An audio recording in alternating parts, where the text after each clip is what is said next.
we ya ode asase ka ho na wan ka me no mienu nti emre nyina mu onyame egusua edo ya no pai ya tena se my Ghana ne wiase nyina ya obi ano ye mo ache ema a happy new month. And in the same way and ye nuanom a omo ye mrozamifo omayimu asase ya kwache kronkron the 30 days faster omo esu atwetwe apan kopon so omo na wo hawo amane adwendwene koda na musuo bia no onyimfiri eso na afi nkunimdie mpaja akasiyo ene nkanko onfam ennom ye na ebi nka wiase nyina erunti mijida konya we so na together with the entire team management of Ezra communications ya mayeni no Mozambique nyina a happy Ramadan so twede ampon ennom amo ahodi bia mbehia na mode aya akwante kronkron no onfa nnom na mobɔ mpa yen so a makai Ezra communications and so any penny phone due to the so penny and the station right ya trans ya no pay ibembre na ya din komo na enna ya sebosumi asiri pese me no din komo keto abi broni ewo grofu bia kasa bia oka o say perseverance nwenta so esa na tie nwenta so edo bi ana nipa se wa nya the intrinsic motivation the wa mu no is intrinsic enti se wa ma sa de na wa mu no anhye wa wunkura ya no matter the extrinsic motivation no matter the one awo abonten beka enya adwuma. What do I mean? So we na park so na obobo. Na wo na obobo no, eya wo say untumi enhye wo opponent no a. No matter the support or fans or supporters at the war, you can never win the game. 94.1 FM. But dear, we are so confident within him. Say metimi adinkunim. No matter the team, no matter the challenges, me I can see through. Say mpo support nu sakura wa bonten a say nipa no dinkunim. Me say enipa why na anye so betimi adinkunim na ono agye atum say me Mike Radoma kumensa say Mike me dinkunim no. Say support no kura esua, the applause no kura esua, the push no kura esua, I will surely win. But if the push is high, support no be about those who want thing. Na me within me no. When you say mean to me ya, trust me, mean to me yet. And until I was say in life, wo oretaso. Ebo a ebe ka je unti me yet. Una so be dan, o be nurse ni, hwe akai. Wa o ma me ko do ba asase so betuma bu abam. O papa unia ukolik worker wa hwe kura no a unya kate osofo se opese wo yese ya ne yembe hye no aga yense nyabotre ebia wontimi nye okan ya mame ko bo ho mpa emfamra ebia na because ebia na oni gidie wo mu but wo gidie a wo mu no the confidence that you have in yourself can let you see through. Persevere. So unya nyenta so obi Ezra 94.1. It got to the point in time ever Ghana ha. Na da wakufuado. Na wako contest bako. Wako mienu. Manfo kan na do de oni mampani da. Oni John ni mampani. Shotma oni mampani. But onya renta so na omo mbo ne chidom so support no. Wabedi o mampani mfie nwotwe eko. The very interesting aspect they say the current president onya a humiliating defeater. Now even within on one party kwa who say what the party no a report all. Now on one year within him say me John Dramani Mahama I can be president again. Me John Dramani Mahama Opoku, thank you very much. I can be president again. Now otoko swano. You see sa Mahama babu buya e go mu di na chi nyina no kanu ano no because me da me kwa akono ndi me se me nko bie wa me ntimi wi ni bie ntimi nko bie wa de onipa be ya abonti bia anye yi but otoko so kwa no alusu os mesa ba bio na before na do aka obi an wa report or say in the Fourth Republic be see that I will not hand over to you. Mahama say I will take the seat. And they were found so ampa. What do I mean? Perseverance.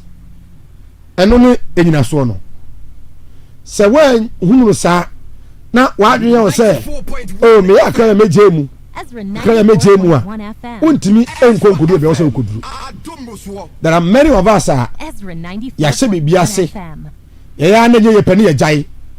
Yemebre oh adwuma no kokoye no okoye no so opese okoye sales o sha se emfa oh maminyai.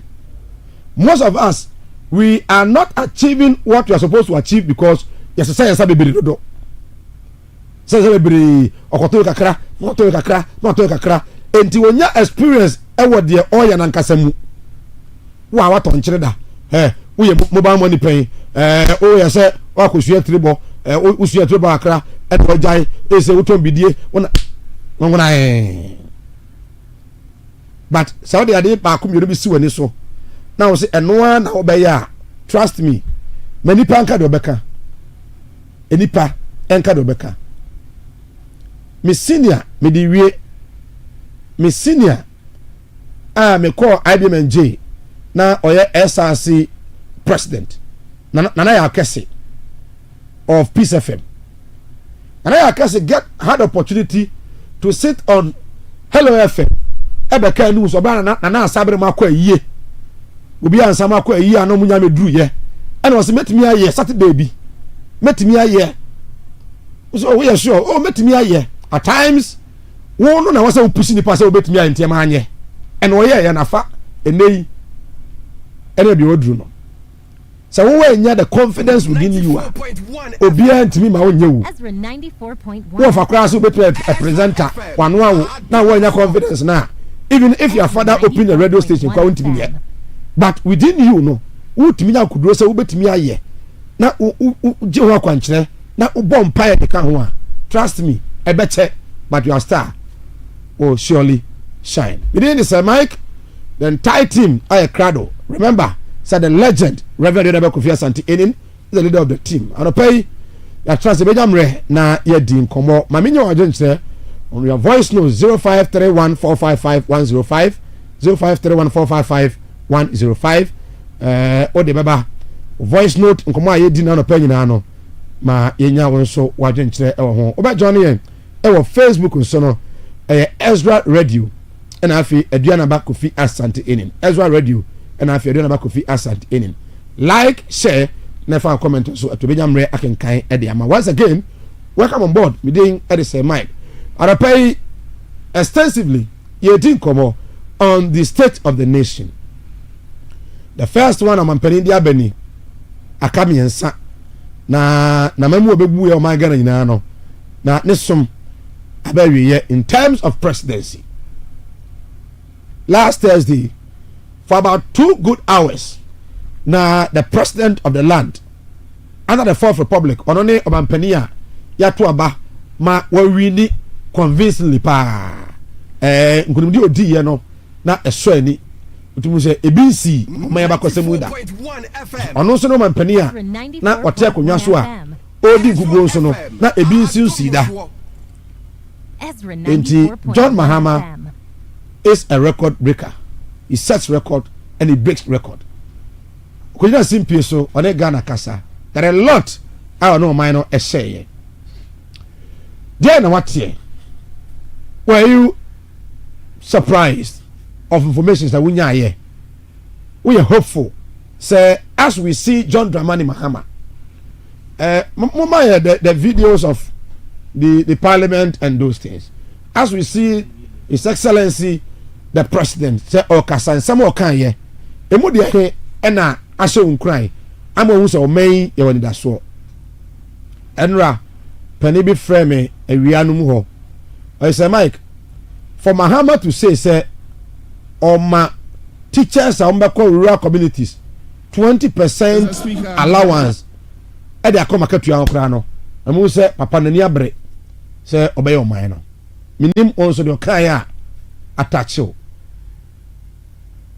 there so na also na person what ya want maybe you wanted to hear something also want 0531455105 0531455105 for voice note bra mamento nka ene anopay 0531455105 then na person what ya want to me anti from His Excellent John Dramani Mama we ya no so no on the clergy 94.1 FM nyamesum ko for penifo enso kosia and asofo no aka say me bring say Mahama bob pai de amano say what kind of Mahama is this?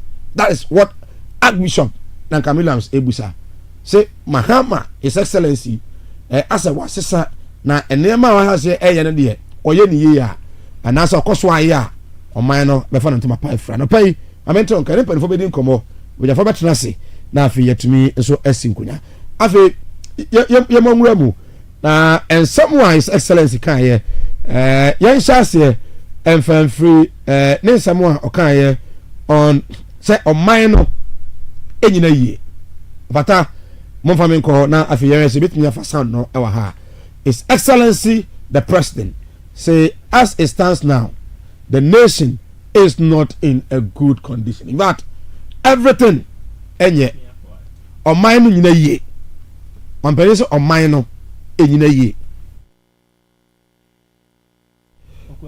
eniama nye e oman ni mu margin of nearly nyama nyina say votes with a historic electoral margin of nearly 1.7 million votes.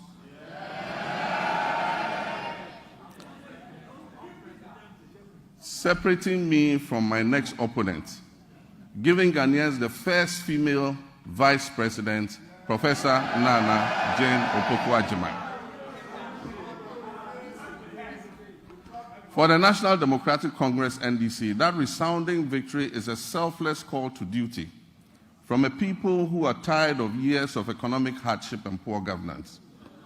That call therefore places an obligation on us and all who serve, including legislators from both sides of the House, to do our utmost with decency and humility to change the circumstances and the state of our country.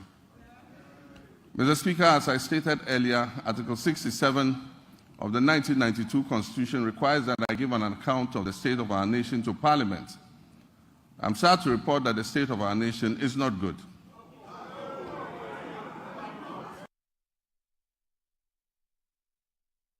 Was the president saying say Ghana for afre no say omra na say the mra no say no o make my oman ye hunu say the oman so tie dia o kan the first speaker so ama 276 council say wo MPs no make kan kire Ghana for nyina say oman no ye nyina yie oman nyina yie kura say the oman no esigina no say enyo na aba e bia nkoman no ebe say pa na owie no se dabi ewu so man nyina ye die na so enye dan ya no a moto ba ma me no e wo se me ye adwuma yi enti ma se bibia se na me make sure se e be kwa wiye na me be ba no na Ghana for do no e kan se free senior high school no me twam me sembo se free senior high school no me twam eno se yentie no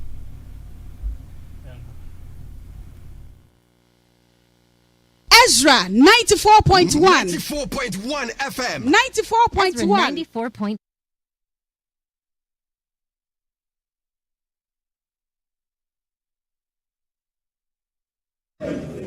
Mr. Speaker, honorable members, once again for emphasis and for the record, I, John Dramani Mahama, President of the Republic of Ghana, will not cancel the free SHS program.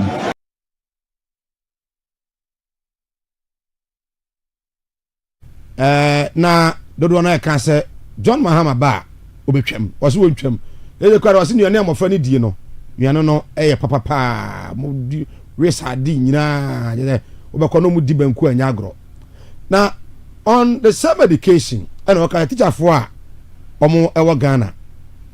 Obi abeja to me say wo ba ko besome fra ho village bi akokyera de no.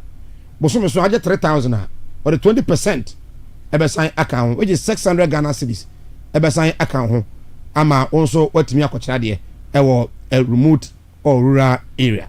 And also your kan edifa ho no yentie His Excellency the President on the issue of teachers are the remote areas. Alawansa omo ibinya.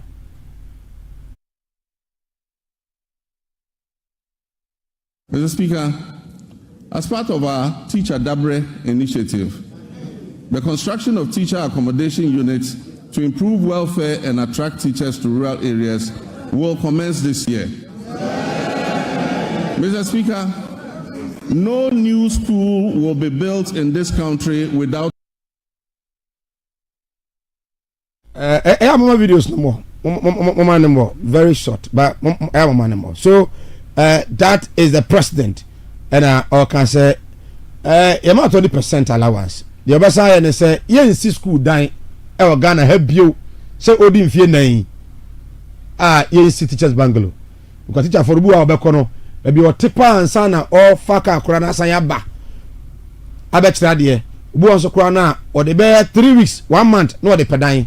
So nya dan ultimate track room ho sade ni na no one penny essay eto ebetwa na before say one penny bedi ade na omaka the issue of state capture ye ton o man na japade e de ama amanyofo ankasa titru ene omo aban mu o say wabai obehwe ama sade ni na so man saase o man japade ye tonton especially say e be fra ban mu a ni na no eto ebetwa ene so yentie. During my campaign for president, I pledged, as captured by the NDC's 2024 manifesto, to take a strong stance against corruption. Mr. Speaker, we must end state capture. Mr. Speaker, we must end the purchase of state and public assets, such as land and other immovable assets, by members of the political class. Mr. Speaker, I pledge to fight corruption head-on by implementing Operation Recover All the Loot, oral. In that regard, Mr. Speaker, one of the first committees I established, even before my investiture as president, was to establish the oral committee on the sidelines of our transition.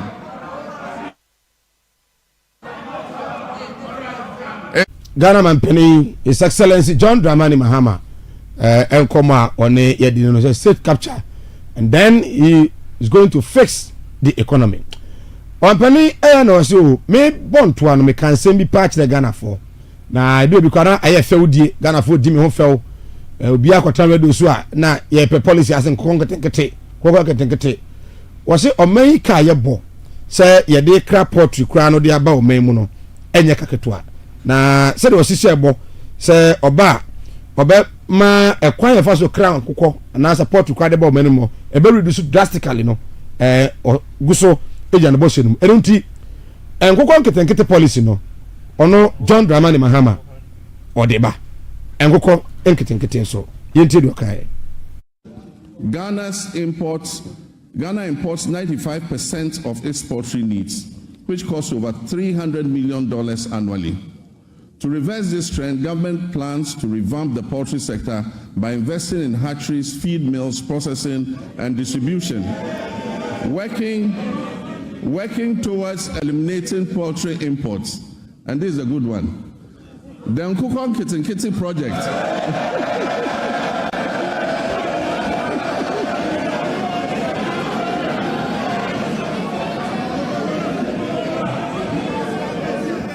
We actually have a project called Nkukon Kitinkiti. The Nkukon Kitinkiti project will cover 55,000 households producing eggs and fresh poultry for the market, and it will help reduce our $300 million we spend on importing chicken annually.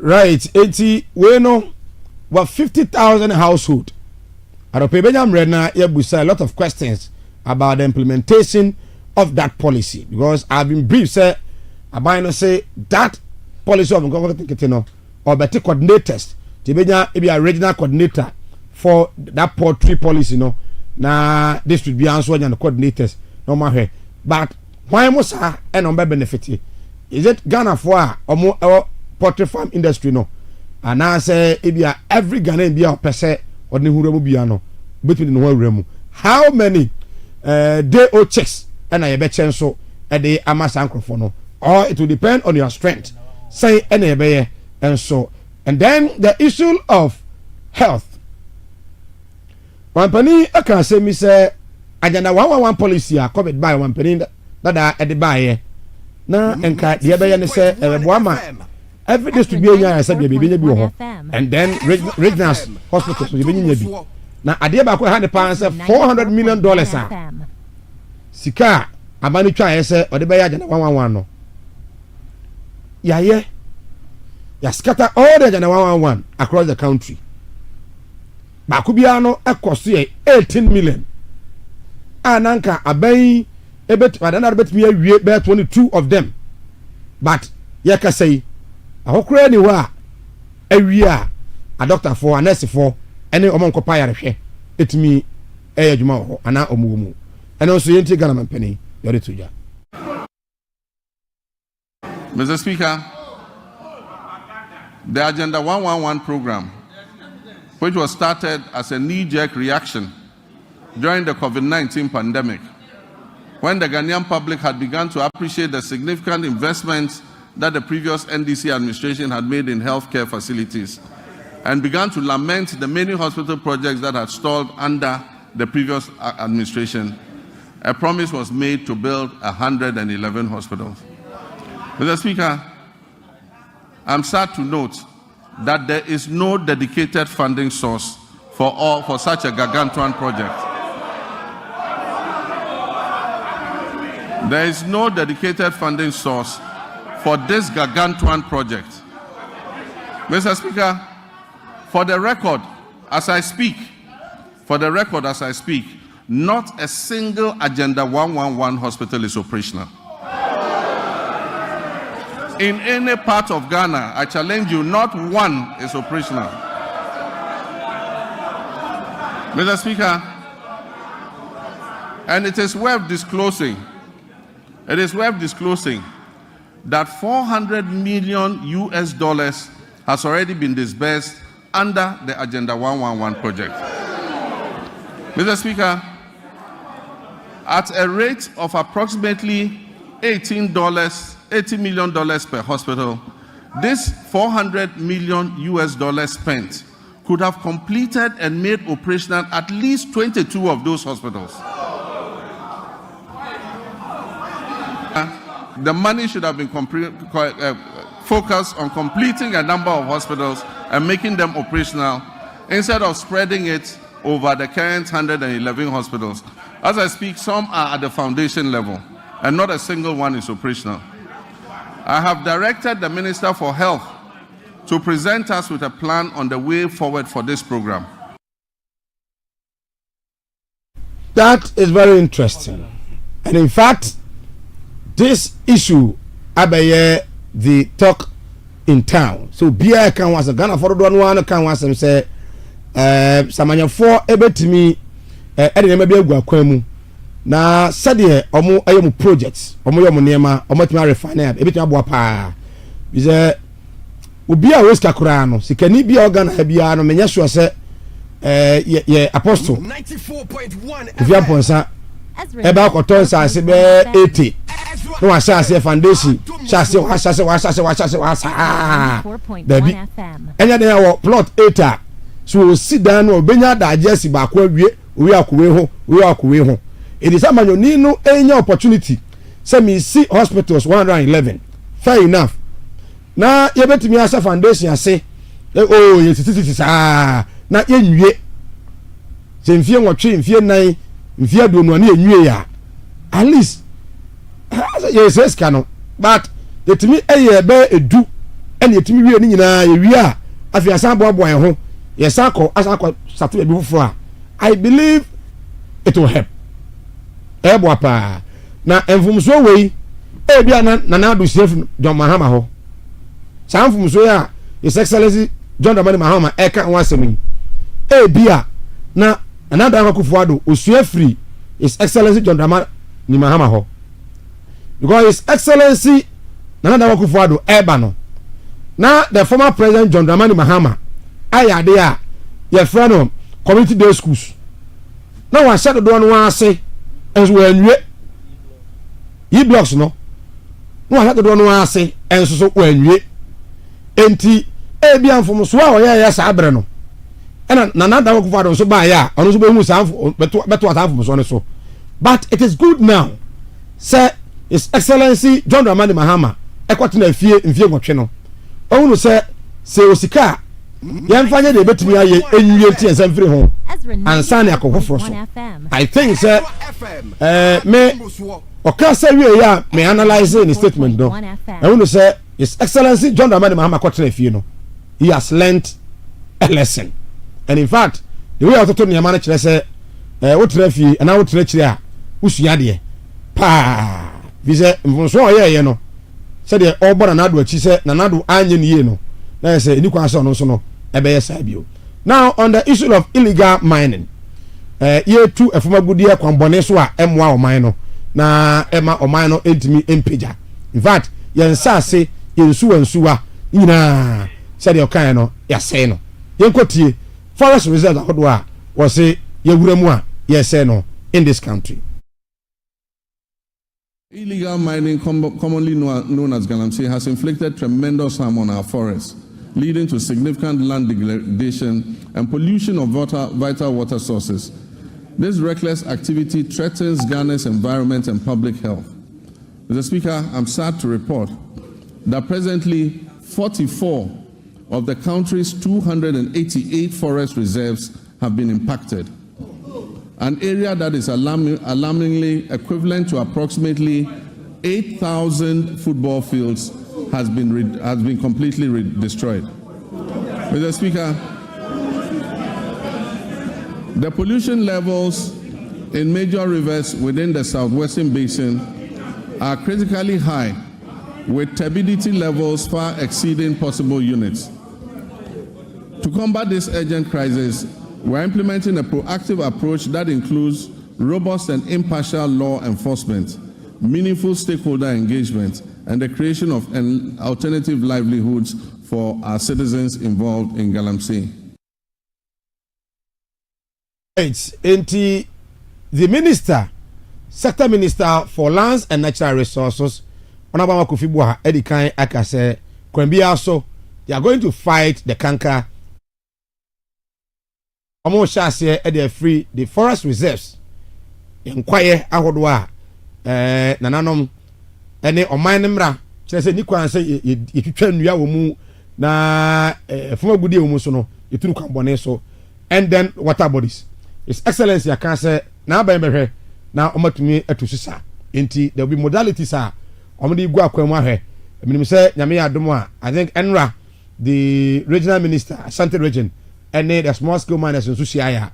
In the Omuji Obia document, near her say between a fight that illegal miner, Ecoso, or my Ghana. Then, one penny, I can say, Yameya dum na budget bay. Adeba qua, or this is a super obey, or bontois, Sabreno, Omoa, Omuchu Kada, Ukada no, motorcycles, motorbikes. Inti Oko bit say, the Mansu area, oko baby to say the Enzima zone, Takwa zone, oko baby to say Asante Mampo area, baby a Sabi, in Krasiano Doxonwa. Acquiring yet, enti the only way I bet me a drew Kumo and 10 times so. I say, Obe fa the Feno, Ukada, Moto. Now, some call a year ever a same Praso area. You be ha, the moto nkwan eko. Enti motorfo no so no regularized wo sorry they have not been regularized enti they are say so twi motor a illegal so be commercial but omo de ye enti ada na yam fa mra bi ma entimi momu ho ban enwu se de omo ye no de e kwampa so Ghana mra mom kwan no matua kura so atua to e de abo oman no enti okada business no obehemu kana na emra atimi abo machi dom eno so yentie de omampani e kan. Motorcycles and tricycles, commonly known as Okada, hold significant potential as a more convenient, timely, safe, and cost-effective mode of transport. Currently, the Road Traffic Regulation of 2012, LI 2180, prohibits licensing motorcycles and tricycles for fare-paying passengers.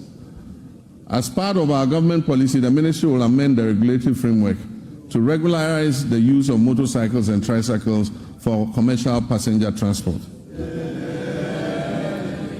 In our ongoing effort to revitalize the whole airport, the government will facilitate the establishment of the state-of-the-art pilot training academy and a maintenance, repair, and overhaul facility.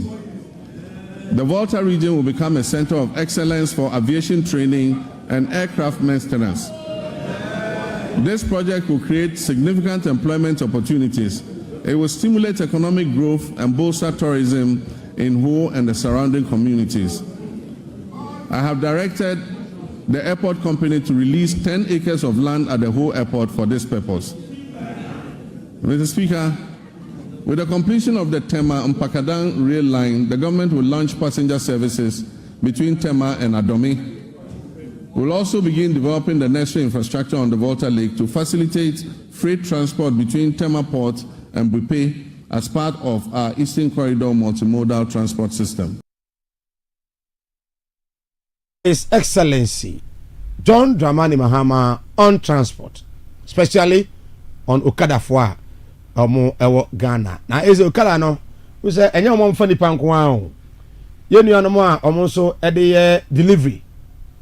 Inti ebia ojene mano na ebia wo de abrew a commercial business no moye, and I do agree with him say yetimi regularize no na yejiti kakra ebetimi aboa, and then osanso edi nkomo on the issue of corruption. In fact, aba ko kan yepa national service, say national service authority area osesi bentwi ekoda no. In fact, the scandals akoso enya agro na yankrofo bi okra na mo national service wa omo ye panifo wa omo hu bon scandals yi mu omo dwane enti omo no 94.1 wanted say omo mra no mo yom ho ano corruption in the previous government, especially on national service. You could see it, you know, so on penny edituja. Operation Recover All the Loot policy, ORA. I've already tasked our investigative bodies to bring the culprits of the National Service Ghost Name scandal to justice. Such brazen theft of public funds must not go unpunished. It is estimated that the criminal addition of some more than 80,000 ghost names could have yielded the suspects over 50 million Ghana cedis every month. Unfortunately, some of these suspects are believed to have absconded from the country already.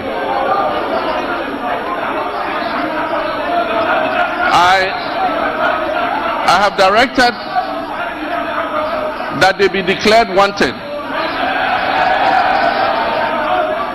and their assets traced and frozen until investigations are completed.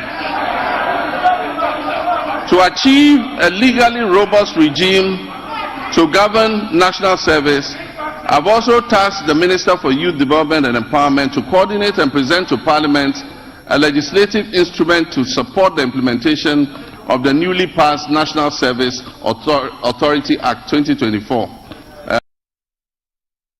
We Ghana man penny on corruption. In fact, say Ghana no at times you don't want to say. Well, but according to the law, Emrana say you cannot prove someone guilty, okay, until the court of competent jurisdiction. Inti yenti minka say nipa no odifo I just say emramu no your court batan a emra show mo ne betumi aka ne saa enti yenya ma de aka nyina no allegations a ye dey abo some staff and some workers including even some national executives of the party MPP say omo aye name bia ensem fata and during their tenure but ye be na ye di ho enkomo wadwen kire 0531455105 and I be tell nka o hear me western region or western north or eastern region, central region, greater Accra region, across the country. Mamente wonka the state of the nation wampani at the core you are take unu saying a koye o mano obayisi in ye based on the wakanya and I say saying and I was watching 0531455105 wrapping it all wampani say we any blame games or may who say o mano near man koye dear. But he is ready to fix everything. In your faith and obey lament ya. They are saying in ano and with Namotwapamano is ready to fix and make Ghana a better place to live. And also so Yentino.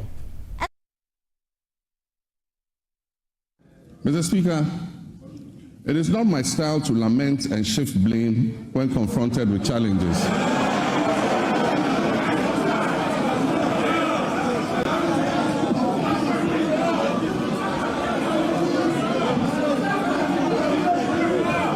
Mr. Speaker, it's not my style to lament and shift blame when confronted with challenges.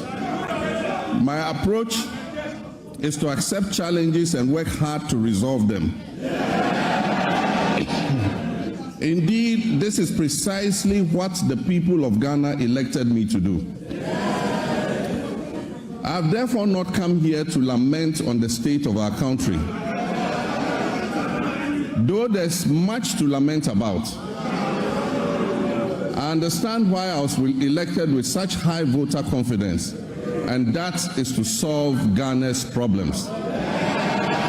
Mr. Speaker, today, inspired by the Almighty God and propelled by the massive mandate given to me by the good people of Ghana, I am moved to make a similar purposeful and bold declaration that I, John Dramani Mahama, I will fix the economic crisis confronting our country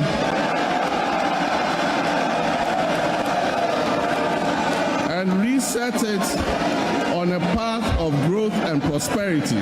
Mr. Speaker, today, inspired by the Almighty God and propelled by the massive mandate given to me by the good people of Ghana, I am moved to make a similar purposeful and bold declaration that I, John Dramani Mahama, I will fix the economic crisis confronting our country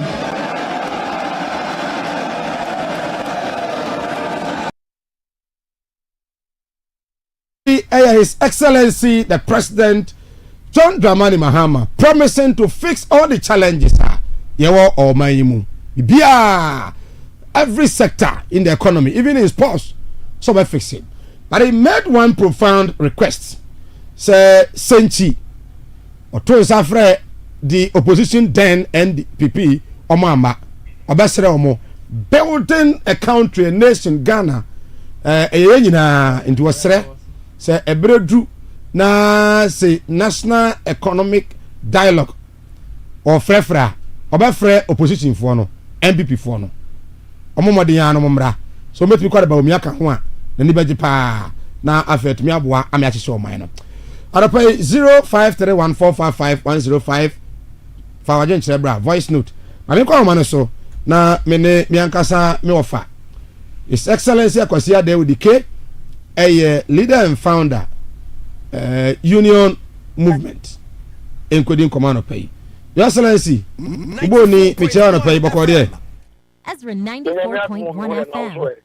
Namia drum so ya pa. Ana pay command ye die omanpani ni state of the nation a de kotuja e ma se bedwam na no ya wada. Nim say unya kwan etie bi. Wakenka bi nso so a initial comment ni posture ne attitude and everything okaye uhunu ye anything. You mamencha asantumewura. Tuko koso ni mensha tunakunya pelifunya na mechia miyama gina Bernard Makaskese nkum. Mechia agofu kumasikula mechia Francis Sofo mwambo mechido mo gina mechia mo. The woman say Sir Mike, I did be to my son. Then Chelsea maybe if you are may get things wrong. I stand to be corrected. You can say state of the nation. Me ma dream no I am penswa o mani jina. And then also the state of the nation. State ya o mani woman and penswa o mani jina. But oftentimes, you know, amamu periferi nya kwanya no business in Peswa. Oyi ba kumyenu yesa of the state na. For direct the deliveries na ko the obabe. I don't think it's proper because at say obabe kunyana will take stock of what you inherited. It's assets and liabilities and what some year so that you let me take that inventories, you know, to hold you accountable. I don't know now that promises and I don't think it's fair. You got promises, you know. I had a social contract between you and Ghanaians in your manifesto. I don't need to for the Obama say the OKATAKYIE in the beginning. It will be a person bia or manifesto dada. I will bother transfer now into the budgetary statement. Now actually the variables, the cost and everything. That is the strategy of implementation. But when the son and yet to say, baby, I could want to do a money bedroom ya over the funnel. We are transition, you know, and near my bed the day do more. I am Pempenswa Ghana because Dedika Yaka inflation, GDP, growth, governance. 94.1. I feel about the sectors. Agrek grow by 3.4%. 94.1 FM. Your car Ezra grow 94.1 to the tune of 7 million metric tons. Your car tomatoes to the tune of this from foreign countries. I control mining this amount. Maybe I know you $80 million. And you go to my home. Sanke Disi Cathedral. A store. Maybe I know Agenda 111. You $400 million. I go to the war. And as I scattered all over the country, I move up 20 million. Maybe I know yene other nations yenkita would be saying about the tunnel. Maybe I know yen staff your forest cover. A mudu go say na galam say for us no. Maybe I know yen show over 700 water bodies and I galam say for us no. Maybe I know electricity supply to the whole nation no. With the 85% accessibility. 94.1. Maybe I know on educational front with the free education. Maybe I know on the tertiary with the two say allowance for teacher training and what have you. Maybe I know the road sector no acquire your good for sapete and do you say acquire the asphalt and good for do you say. O many na ya kwaya o se the kufu quota in do you say. 94.1 FM. Me buy no road sector e care that 900 e be 9 billion. 94.1 FM. Me buy cocoa board. Cocoa I harvesting every year now. 350 metric tons. E care that $32 billion. Me buy no minimum wage 180 cedi. These are areas I want one cedi pesos. I don't know yet baby I could want to get go you know. The show some more about shafts at one one and you said the catch it.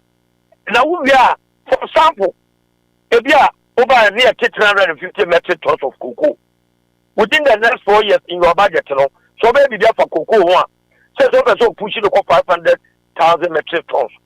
It will next so now about 350, but the model, Metroma says they are 500,000 metric tons.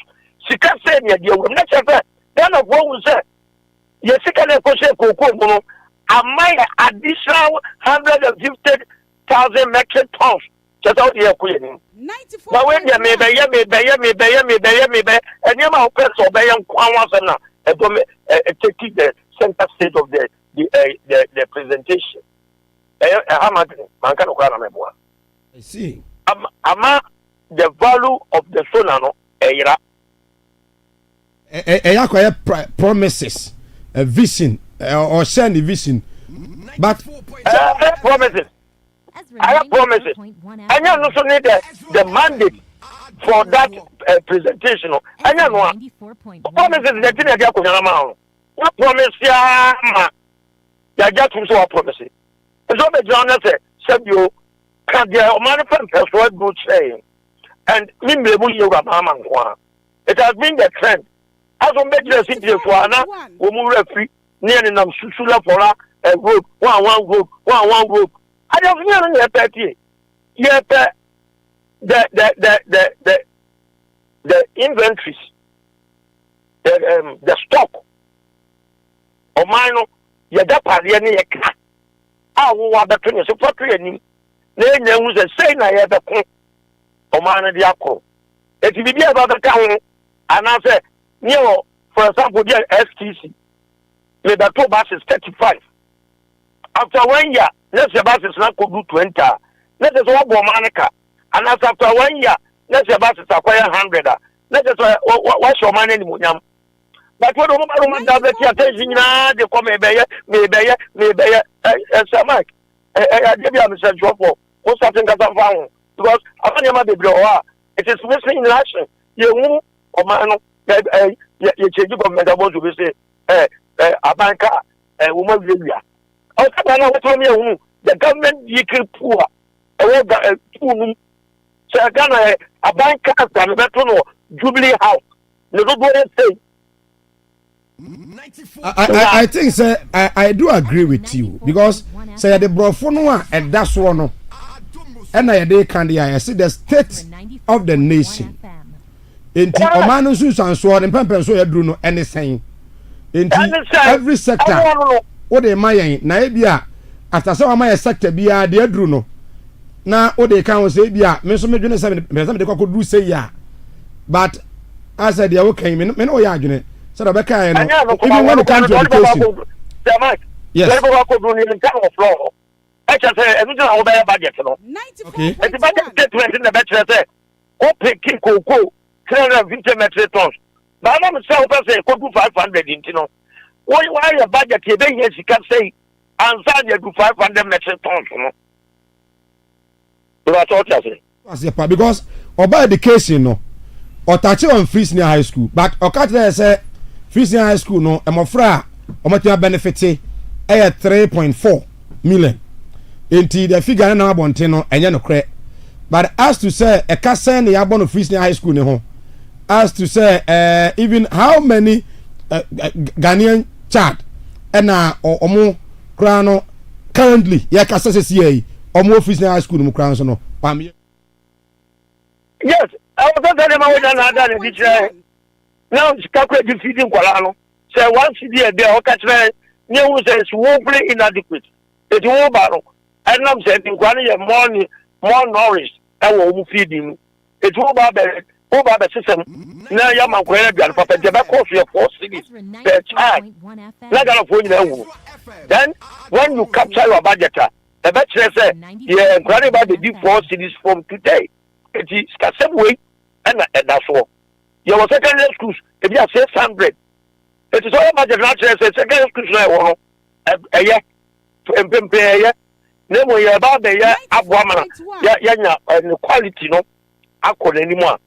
Fine, no, budget statement, and Yama Obayama, quality, no, a payer.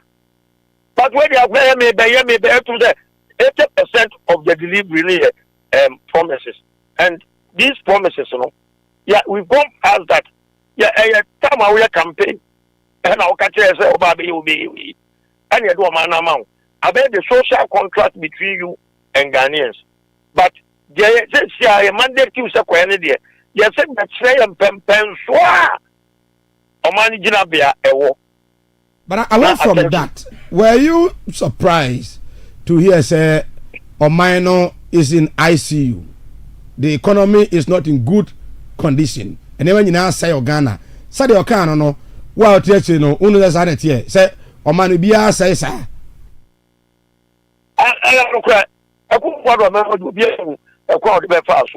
Then say, Okan blunt statement. To say, Obaka and Okatia and Namunakabum. As an cycle car. Now a rhetoric statement. And again, it's just an economy. What says that by $1 is you can't say $1 you have done 15 cities. It is a Obama to me capture nothing. Dollar back 10 cities. Not just one of mine. But what can say Romano economy now say went to me and detail sectorial.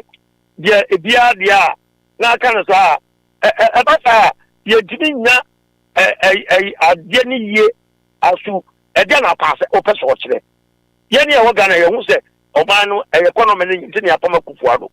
If you pick a Greek what share the other two ye you pick a financial sector what share the other two ye you pick trade what share the other two ye. And when the standard they never measure performance. So the thing is say a course so and now about form. If I get to the American let us say Excellency. And you know, I just go for the same thing. You are telling me the same thing. Bahama one the same thing. That's oh my no, I the be another year two you need the clear issues, as it were a problem. Man can't cry and that phenomenon, yes, someone who can be, free pool in line. Say, when you are addressing the nation, I will show now. And yet, you're about you. Ezra 94.1 You're about there, obey no budget. So let's have a parliament. How about the religion over there? Any cigar on the baby. It is so already. And you could want to die. I will inherit. Was I said to them, Crown? Studios will be the Diaconia. And Pemplania never won. I was a penny near Janet Transit. And let's say, Ubayano, Charter will go on you. And Safi at 9. Can say, you're trolling in Ara. It can be La. No, Shani Bebusa. But where you all my you had the focus of the Sona. But when you are Azongo Nyaba, the vice presidential candidate to Chumberema Ewaha, or say or comment to be making on the Wakano. So till another spot, Mammy. Chief, mint you, dedicate you. Yo, where the Mamincha with Tiefwina, Mamincha, senior colleague, Odike. Yeah. I'm say way anytime beyond who say President Baba Man state of the Okay. Yes. Yeah, anytime beyond me to say Madika Chia a tier for Mr. Chia a senior colleague. Anytime beyond me who say President Baba Man state of the nation address piano. Dear okay. Say Dodwana can say waste one can we say yes, it's state of the nation address, but one may who the true state of the nation address. Yeah. Na ya na me difficulty ni say. Once a ya ka say a constitutional requirement say president be state of the nation address no ye jane trasa I say we have not been able to develop any template say template way and I say like a guided framework but follow your template so state so the nation never made it say on say e bu ho no mo a yetimi a develop a bia framework bi say o ba be ma bia state of the nation addresser e was say wo shaha so ahu even krama me ka sem nchrew in development there are certain countries ahu development kwem fa so assess development no o mo template was say where they can ba no kire say before after MPP say na si no wasaka say mine no planner so ahu say be a plan ya say be si be 1,000 houses so ahu Mahama ba be we see 10 Akufo-Addo be see 15 so ahu but 15 Akufo-Addo so ayade chair Mahama because what see 15 we are near side to target actual say target near 1,000 houses into the 15 ne kwato to what mu say enkokra so you do agree with the case me say to some extent but the me dey chance say ya ma any template bi amfan to say as a state of the nation address no shaha and intikura no me will propose as be for a long time say me say president no want me ma the entire obama general overview there ma ko hwemu aka after president am the state of the nation address I was like a sector because we saw the cable was a sector bia I was like a sector ministries no the true state of those sectors. State of the ministry address so nti agreka obema all the details so it's like a media encounter na ya sa ba na bia make it a region no say a sector nti ministry bia so mama the state of that ministry address say be ya next you know betima assess wo mo say no mbeto ye say no mo de adu na e bia wo say wi a wo say region last year ba ha mo show picture bi wo residency now she see the hosi aye no and the regional minister so betima ma state of the region ya dey wo fia etiminya and say your president your excellency that is on also the point of view say there should even be a state of every sector or ministry na yehunu said here almost was sitting na president nko say ampani nko ba as president so no he speaks on behalf of the entire ministry but me fan say ebia for how long no bet me the time when you now 1 second but so me the obeto ye no on so me the state of the ministry's address the president major overview we are and the details aka no ka even region kra no ka state of the region state of the district I think I'm getting you so until president as be bia kokowia my point na say odike o man pani ntimi nyina mrasebe jom na so baby about 6 hours given us the state of the 16 regions enti unua enso agent channel no what is your take Ezra 94.1 Hello yes but was the okay also taking this agent channel say I don't know on come here for me no so I was even this is problem the district the state of the district and that was what do so that the people will be informed sir and you not say now that here if you expected to be back and I said one word me na boy abura then we can take that as a measure to access it the seminary and me call Ezra 94.1 I was gonna put your story now you go maybe sure so you can no criteria also the address the nation there and near trade Ghana phone number so say and your platform I record my promises futuristic development and yet what you inherited and no and only so I see but all in all it's actually John Dramani Mahama a call say there will be an economic forum or invite all the opposition including work any movement for change any MPP for nyina said the moya ebrebi na invite our mama no afi the osrema momra na yanwene Ghana ho would you go They all can. Me come out the idea. And can you constitutional review? Now, the national agenda and call the entrenched side of the constitution. Now, development, national development, national planning and development commission. Omo Edmano yan strengthen and correct to say, Ma'am, you got my forum. You are receiving some. The other beam crop on fat, the acquire and find your and it is not binding. It is not a command idea. A Kenya constitutional review, no. Now you might be brought a point trend cross room. A baby about 1 team departed from it. Say, yeah, economic forum. You see, yeah, national agenda.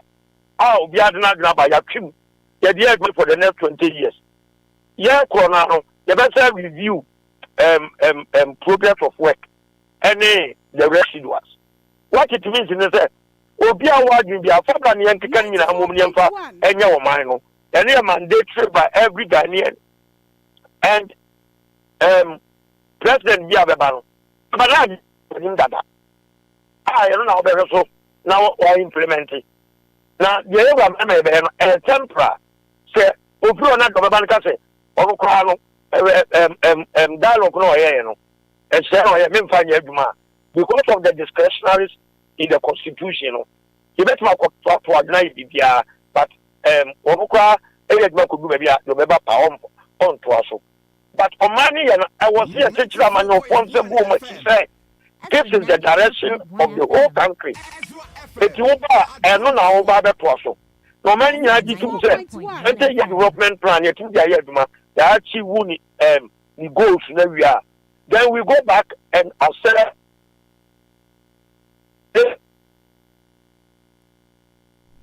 Hello? Hello? I think say okay. So I think say Odike yen kan yenti we there yen na yen for the case here, but he's giving a very good way. Say o man na say yenim ye be yakro. Obi take over from a company. Eri bakro no e ma ye hunu ba bia company no person de kokudru. Enti say o man pani aba eno an so me ya akoko nkete 24-hour economy. But our man kasa plan ne saying free such as policy say yes o man na aja tum ne dey an kan e bia ke baby kwan ke betumi agu. So what is the plan o man kasa no your plan ne saying say in the next 10 years education ade an yekro. What is our plan towards free SHS free senior high school ni na no say na yesi aye no wan nti we aban na oba say CPP da ba o say azongo na party da ba o say independent candidate to say hwan you oba say na wasa we free senior high school say na wasa we health sector na as obia ba ne de keke do man obia ne de we na anye ya, and that is why yenya e-blocks mahama sha say I want to yansi anwi na ebesi ne yenwi yenya aja na 111 na do sha say I want to yansi anwi ebesi ne yenwi. But ye focus say in the next 15 years you see 15 hospitals.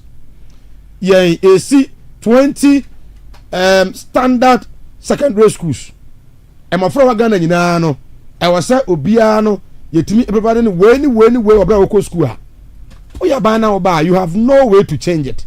I think that I agree perfectly with Odike. For you Zebra 0531455105 0531455105. Evangelist Richard Pra, mo akwaba. Ora ma bia bako de.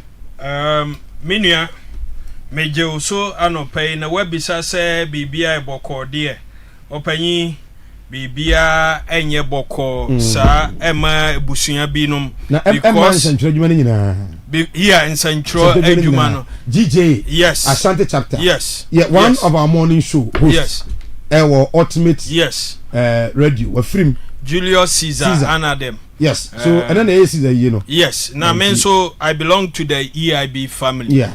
Enti and then me show be ankran ye call Hebrews 9:27. Or say for it is appointed unto men to die once, but after that judgment. Okay. The edikan or say how do you say that in tree?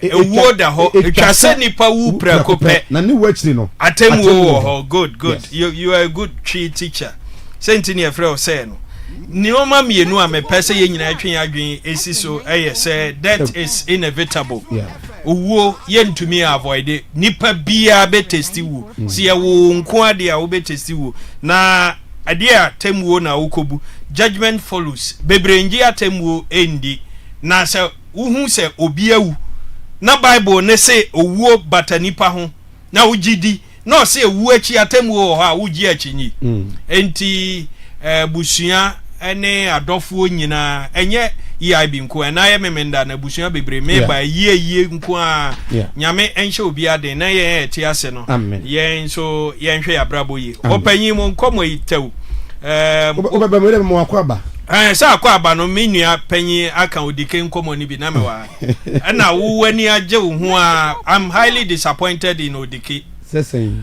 woman a time nearly over 20 minutes me bisa o say ede na odike beka ya no pai nia wo se wo fu aso na ye papa yi ene de share odike nkomo num what was odike talking about odike say o man panyini eba ye no not okay say in the 20 minutes of the Kenya na time unya ya me judgment judgment no we are well you have that to your view but I think say somebody my friend me so there we need to at least respect that person. I have not disrespected Odike. Odike say it is about asemu okan e bia want to Odike say I've been listening no friend nyina na me ti Odike say ono onu se ka state of the nation enka enye de oba beto ye yes enna ka ho asem yes na me Ghana fo nyina hu se nanka se sports ministry no ba ye no say na esitie ni nyina menim meti ni nyina eduka wanka ho ya me say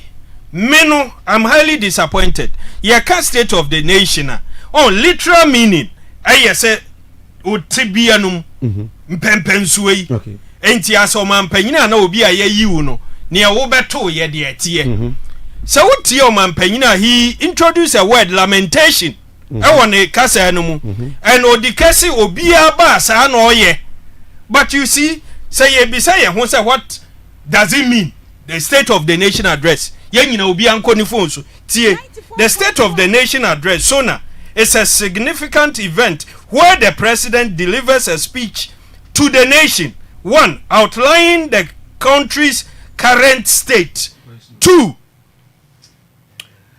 achievement, the country's state, achievement and challenges, and future plans.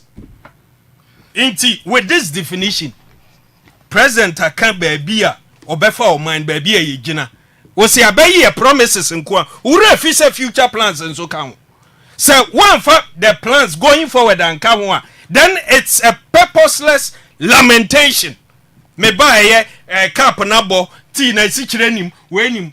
We all know it. Don't we know? And no judgment. And pass ma MPP no. Yankoto ababosum ba mi you. MPP when nyom na na was. But the Ghanaian said the first say ye to aba e de tiam onyoku bi does not mean say de koso wo babia no oman ni obi o to aba no ne kurom kwan kora keke original so to aba say be kurom kwan eye timi to na say good but onim de koso kokko sector absolutely but you see sector by sector area obi awo e no hwe any state e de to aba and the final judgment NDC won, meaning the state na ye womu no nti ye tuti MPP no people the masses were not happy. Do you understand? Nti o mampanyina ba abetu abeka okankani asema every sector. We see one for figures and ka honi ade, then what will be the sense of finance minister budget or deba? Okay. The budget will give us the figures and the promises in the figures or person or they achieve the promises inti Odike that is my take. Yes, you want to come in. Also I me responded to me senior colleague Odike. Yes. Also me can say apart from also me can say president intimi emma obema general overview so but ope details pa sector by sector ana ka president wa hwa wa kan yeah ne kran ko gina ho so aho enti na me ka say ka me propose say subsequent you know our sector ministry be aso be man because ono na be ma with details media encounter na be a region be ya yehu the state of the region district no kura no yehu state of the even presidency wo kura no ka chief of staff ma yehu the state of the presidency so aho ana na make no ana ma me sanka ade ba kwenkyerɛw se ka se e be the state of the nation na so be gina ho na o ka ase o ma challenges aye wo problems aye wo nyina wie na wantimi amma ye hope a and waja bibi wom nti omo me very good but say me menu ya wo no wo pastor say wa sori ba frew na o kan problems kirewa o expect say e be wie no be man hope so how dey make them o be man hope say oh to say and don't say on one case what say I will fix the economic crisis we and yeah said the buyer a bit my addressing so how they make no and na make say so be ma eno ko na say wa ma ye hope kakra so he gave us hope and also yeah but yes let's jinasoma me na meaning komo bi embra ma many political historian and former lecturer political science department at OK University Dr. Richard Amwako ba enin command pay doc what me kan pay a say Mike ni Ezra TV Ezra radio bi abako there oh yes na me ado yeah that erade ase state of the nation His Excellency the President Eddie Emma Minor Enano Yawada. First of all, the argument about from Unuya Kuma Udike and some other Ghanaians say, you can't state of the nation address. It should be said your Ghana, you sit here, your TBI woman praying, and yet the promises and the future aspirations. Do you agree with them? And I say you agree, sir. Someone Perico Cano, Sana was a cano, coupled with the mayor, the Mbatoye, the mayor. What do you say? Well, Ezra 94.1. Not the future of the country, the state of the nation. Same city. And also Kamas. The Kawum, the years canoe. She telling you now, you said the over number. Now you do next year in the Dobin, I you to Baba Kamas. That is not the one. And me share do webinar I think and do so now the akoso money akoso and also president who start here say the state of our nation is not when you good my hands work after church mu details no say dey na man ni good dey na akoboni so and so cancer and gabi the yes cannot PDF, a Japan, a BND, Sebri, and country. But you want one time, you know, with Jana. Let's see, I spoke for low. It's a solution by Qatar, they are happiness. It's a they are cost with your own council. I never find yes, I mean. Then Kuya, my young one, you cannot say. You need to come for a bit, you say, ECG, I say, okay, you see the accommodator, can see a crack and what we thought. So, criminal activities with DC. That number our Lucha. The court the marriage no one. Now the auction, now Moncron is media koto, that's our time at GPCG.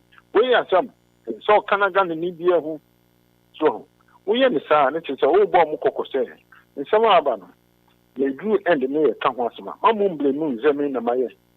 Namum, numbers must not do a blue night room. I think so the Kaka Castle, the refer coins in the year. It's okay. Yes. Then also, they are caution also. Can you be a better? So, now say, Okra, say, the true state of the nation, no, on Penia Sadam Farmer, Nano Yawada. No more Bonia go to groom Hapa, not the Okaya. Baby, can't say. I would say. And Lanzino, in China. Spotted. Come on, will be on Kaiser 94.1. So I knew some criminality. So Anka Kaka Kevin or Guy. You want the country so I saw Basso Mamu Nasa Cobonisia. I saw my mouth who truly the dear Regina. How bad are they now? Now, Koya and Jimmy Mastro, Yam Blue, then I say, Ezra 94.1 FM. somebody. As we go forward, then a year was. Ezra 94.1 FM. Because I said it, Muhammad first time, the China Sabi. So, okay, a move free office.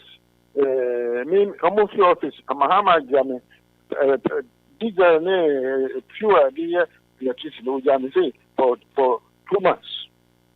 I won't free office woman one day. And I said 2 days. 94.1. Then I watch my. And then my mom for whom the dear in Jinapa. So, I saw me no one count. Why? Interesting cry. Interesting. Well, so that the Nina Mobile who I can't work anymore. So you even feel disappointed? Said here, among Fosika, politicians. Ene ntwaba na omunyina board ye na ye kasa oman no mu aye na his excellency by the first time all ma the state of the nation wantimi am oman no ehunu the actual state now kwado bi kura say oh na ye say kura de na oman no na ensay sa o de ma ha be keka ye dia na ensay sa Martin ene ye ka no asemu ni o ta se sa ka be ka ade no wanka so dia ye be asum say na ensay sa na say pa. After the key indicator, a car yabo a goofo. The whole one day, in this happen to me. 94.1. Interest previous regiment, yeah. Interest me. After I can ever hit it, I hate to say much I hate to say pure agreement. Put the over 100.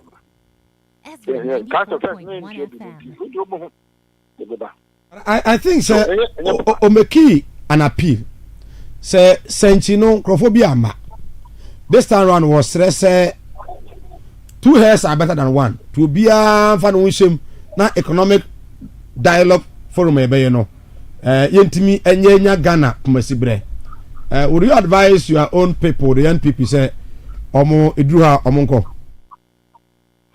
Ombacho mamo yamon don't come yes obiama Kubiana Costa in electing. There be one electing. The one name the power man. So, yeah, MPP or yeah, and this doesn't matter. Only 94.1. There's one cast on him. If you only will be or yati. Friend of mommy. On catch a friend. Now, no catch a store or catch a woman. Well, but why won't he not come? That is no. Now, yes, all the Kutugas will be an idea of Kobotongo.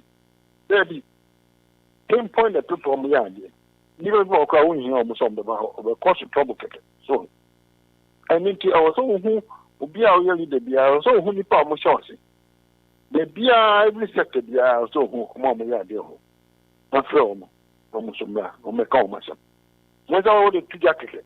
Oh, be on a wedding. Oh, yeah, the crowd, no, yeah, didn't call. No, there's some more than in the politics. But I say, but oh, yeah, and Mamoni and Chelsea. 94.1. The cultural constitution. On the Monco Rally, on the Monco Cocata, fishermen, and then BT Saloon, and a one and a jumbo, the Ashen. Then is wrong, completely wrong. And then it's out. No more sound boom. Yesterday, you know, beginning. Then one shut down Coco School, and you'll be our course school beyond the new constitution once more. This is a shut that show. We a lawyer cry or constitutional studies are different from other parts of law.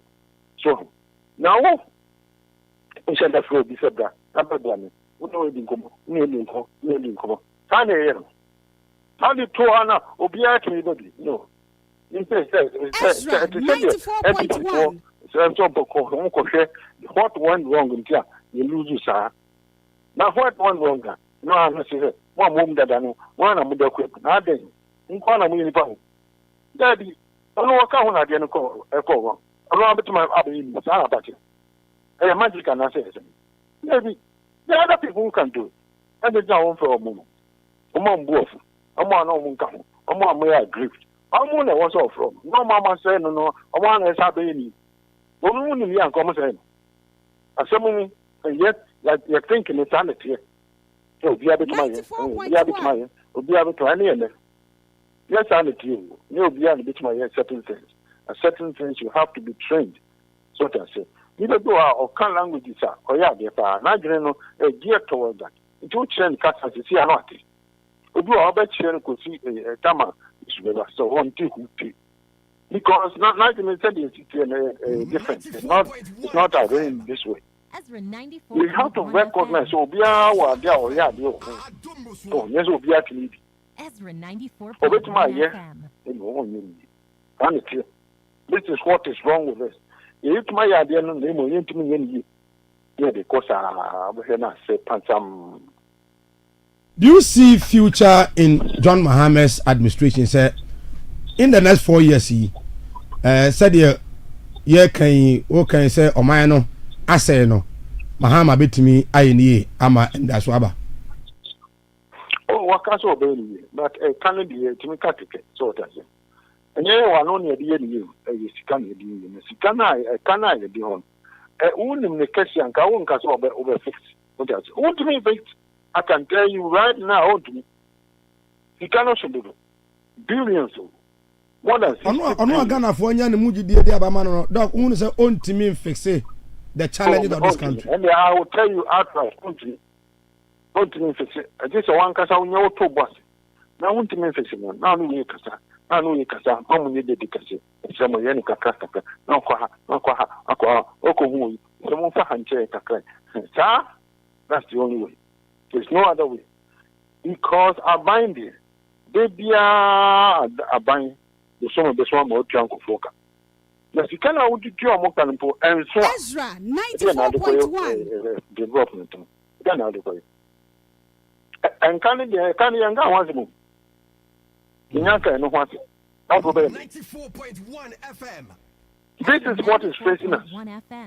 I was here, you're honest about it. So, yeah, broken someone as it be. But they were here. You see, almost worthless. Because they started at 5 6. And I'm going to that's an end call for Bank of Ghana. I'm going to come. Minister now will also come. And I'm going to trust you can go Ghana citizen.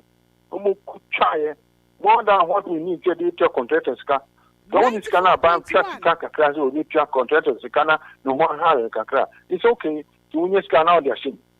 Wait there. Yes, sir. The Tanya didn't try to go with their machine. And how much that's no much chapter to be unfunny agency. The IMF is can be doing come and say keen, but no be unfunny the amount of business. The cities now no change the business at dollars. That's what they did. How many years I pay about 100 kakra and so go because the money is worthless. That time the city exchange went from 5 cities to 15. I say, this is what I'm telling you. This is what happened. So, they're okay. Now, I don't know. Is that okay? There's a why cry. Me, train 1 second. My catch one wire crack. One wire. He started well, beginning, you know. We had good intentions. We were trying to pay some of the debt down. So what happened? Almost they stopped that. And after they said it before. No one, I'm trying to do the Bobo says, this is what happened. All the president, that's all man, they get them saying, I want to say, that's that time I want to pray, no, I pray more. I know, government, no. It is only sensitive. They are not responsible. This is the truth. What I say. Okay, how many president in the government? I don't need it. How many know? Now who the president now? Yes, sir. And my youth, they are telling them OKATAKYIE. Mom, you must not. I saw me yet to so. Yeah, so national boy, I owed it. There be you, president to me, show boy. Come and call your friend, show boy. Because he can. It was easy. Baby. Come and show boy. The call ya and come. Yeah. Yes, I said of one bit to look at you. Or mamma to almost be no go. Or call cabinet meeting. What could be cabinet ministers in from son, a governor of Bank of Ghana. na o see ko mu ko tia bi na from answer to say but you yen tin tia sika na aka $200,000 $2 million $200,000 what no correct okay kuma call around the table ujidi most of them say that is the truth it's canasa that time we are not just saying Sadia we come America no akopre akoppa president Eisenhower so no one also so on you know that time no matter how so between otuko ha no I want I think some back can to and also GD no two pay or mediation ko ya no so muntu and happy it's not the answer you Ghana for bio has still today on the can say and you want to tuna kai enye no correct na the ya bottom that you know juma e dey say evidence is you now can't believe why because I know right yes come out you Ghana for hero but I just be tell you ya roba dem fact ni en kasaji na juni o bom do okay dog anapay yabada se fi joda ko ebenyamre na afi ya fa no sector by sector na wadaroma yatimi edi ho nkomo right abusia mene a leading member of the NPP political science lecturer former ewo KNUST political historian Dr. Richard Amwakoba edeno akudi nkomo ma mema munu akwaba na afi yensen nkomo na se chairman Dr. Edmond Opompepra lecturer ewo Kumasi Technical University. A member of the NPP is a researcher. Say patron Edema Tescon. Chama kwaba. Yeah, ni answer my. Ibi aboko there. Erade adomne ahotie for mpa bonti. Ye ho eden se Bible no. Okay. Yeah, say but Amakoba here a leading member of the party. Yes. The founding members. Omo J party now. He say no catch the Ghana for you now pay say as a man the NPP for mobile mobile sell man kra that is serious mam why you wanna so Mike me use opportunity we na me fan share omo amuti I mean Ezra TV ne Ezra FM na me sanso ncha KSU for school for ne lectures na me nko MPP fraternity me nko chia omo na me eji omo say oh emfi na no say emunwa bebre enti no omoma yenka mom nyemfa unity yem build a party no so they be in the shortest possible time no the party can come to power na party be ba ehia say unya strong party is strong resilient so there be challenges no be surmount. Is it as a result of short memory in the Ghana for as I talk about my MPP and because Terry Amakoba can here as a map or mine no cry the Vienna was some baby no is that a result of short memory Ghana for Benya so we are really MPP for the ball may said Amakoba AK and you know me edge I mean the new patriotic party for say omun tone down on the over for we the over for president the over say this a time for rebuilding rebuilding we and Sani Abasa na why na eba and all this why na eba why na eba Obama party no attitude mo na so Mike may we no memra near Yera Dr. Amakuba Kai oh yes oh yeah member of the new patriotic party now or science we are entitled to his opinion and you know yentimi nka said there o kind na sacrosanct say near our kind and no and say represented the entire view of I mean the people. I mean in fact or a member sona no otiebi on also version no na meno se utie ya ade na eho hia pa ne se o ka ni nyina no based on the onon ote no ene man no conclude in say any sadia it means the president ejuma no kra no president intimi enye so say Mike I mean ye the cap mawa near the ensuguma na ewo emfimfin near busa say Mike ensu senate a wow opinion. Wait back I say oh ensuing a half full and I say half empty. And who said Dr. Amwakuba or conclude the problem, the challenges nina or say also head challenges no President Ukaya. It means that President na Ejumanu kra no own team solve problems no. Now surprisingly this opinion no Ghana for bebre dwinsa enti enra and the material stations bebre ye dodo no aka say no lamentations. Is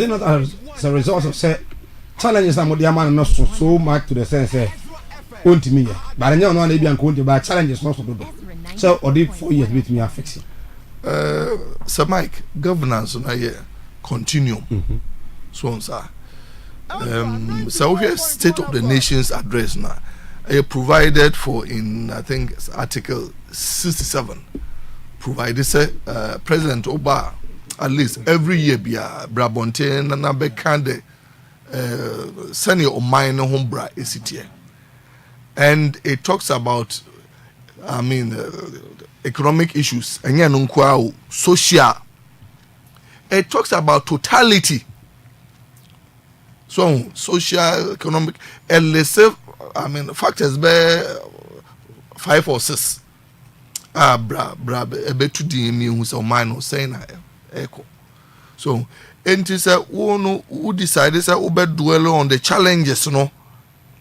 and when they are at the end of the day no people would conclude say Ukraine challenges no bro so Mike I've been a lecturer for several years na me you supervise and call thesis chapter 1 no your baby a friend say limitations adwuma no a wo ye no wo sha se a wo de wo limitations ba challenges ben na be face at the end of the day no so no we are o san so back no ahwese challenges no conform ya so challenges are I mean ultra project no umiti no na say all my challenges no so greater edru ba bia the challenges no no say negate so on sir ultra projects na say limitations no emu edu so much etimi negate project work no negative it is challenges no doso enti no I mean gidi say project no I mean why and so any emu edu because challenges away ebia in fact I mean recommendations crowd or the buy that means ejuma no maybe you just have to do it again. Pastor Mahama can say this is not a time for lamentation or by fixing the problem. So okay are two phases o kan near I mean obeye and o kan near man so akoso any keda ho na as the o ma e kanu any challenges no eboro nia obeba ababe ho anasa nia obeto enu kra no chese wanka anything man say we can be a positive over the last 8 years say e bia me betu say anasa ya ebebo amama so surprise all listing ya mabebre officer ankoye eno ka kakra obeba ababe enti no say enipa no ekofie no nia eto oni akro no etrim no eni say there be challenges no are so much and I'm so great. So Mike I mean sona no na just a push and as a fat tutu Emrana present yes way present in no and also present Emma fantastic speech so and he said oh the two no to me I can see say there is a vast difference. First one na a more I mean inclusive. First one no show say he wants to put all Ghanaians together. Thirdly, first one address on my it gave hope. Ghana for year to Abama me say memra me solve problems challenges which I'm committed to do enti no positive but I mean your man and ready say I'm for that positive outlook no ama frankly nti na babia utia lamentations enya de I mean inclusiveness by rather no SK say lay so much blame on the past government but may I think say it is not the way to go. So rather no say oh yes you are shooting yourself in the foot because a human unkwa untiminye nipa to about in Ghana they are about 18 million 6 million and atuaba EU. So it is only 1/3 until you have the silent majority. Okay. And the silent majority, you may never know. Say, are they all for you or not? Until maybe I feel say so. The man Ghana for two man no, and it's not Ghana for person munya all inclusiveness, a change from the previous. But I'm say last show. First one. The economy of the country, no, a crime scene. And no say I feel say President Eslepo badly. Fine. Next, a car da honum and a man a canon challenge so ganganto and say it will appear say at the end it will be very very difficult. Is that not the? And make us say if that's so, there are also some positive good aspect that he could also have said. However, I came to meet this and that. One example. So in fact, Abano can say in terms of inflation, or the Beba drew 18%, but at the end of the day, inflation was about 23% or 23%. Yes, 23%. I felt say we any issue was or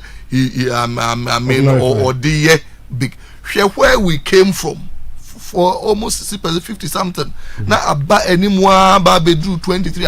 It shows that with a little push, there's a way forward. But we should say why are they cost 50 something?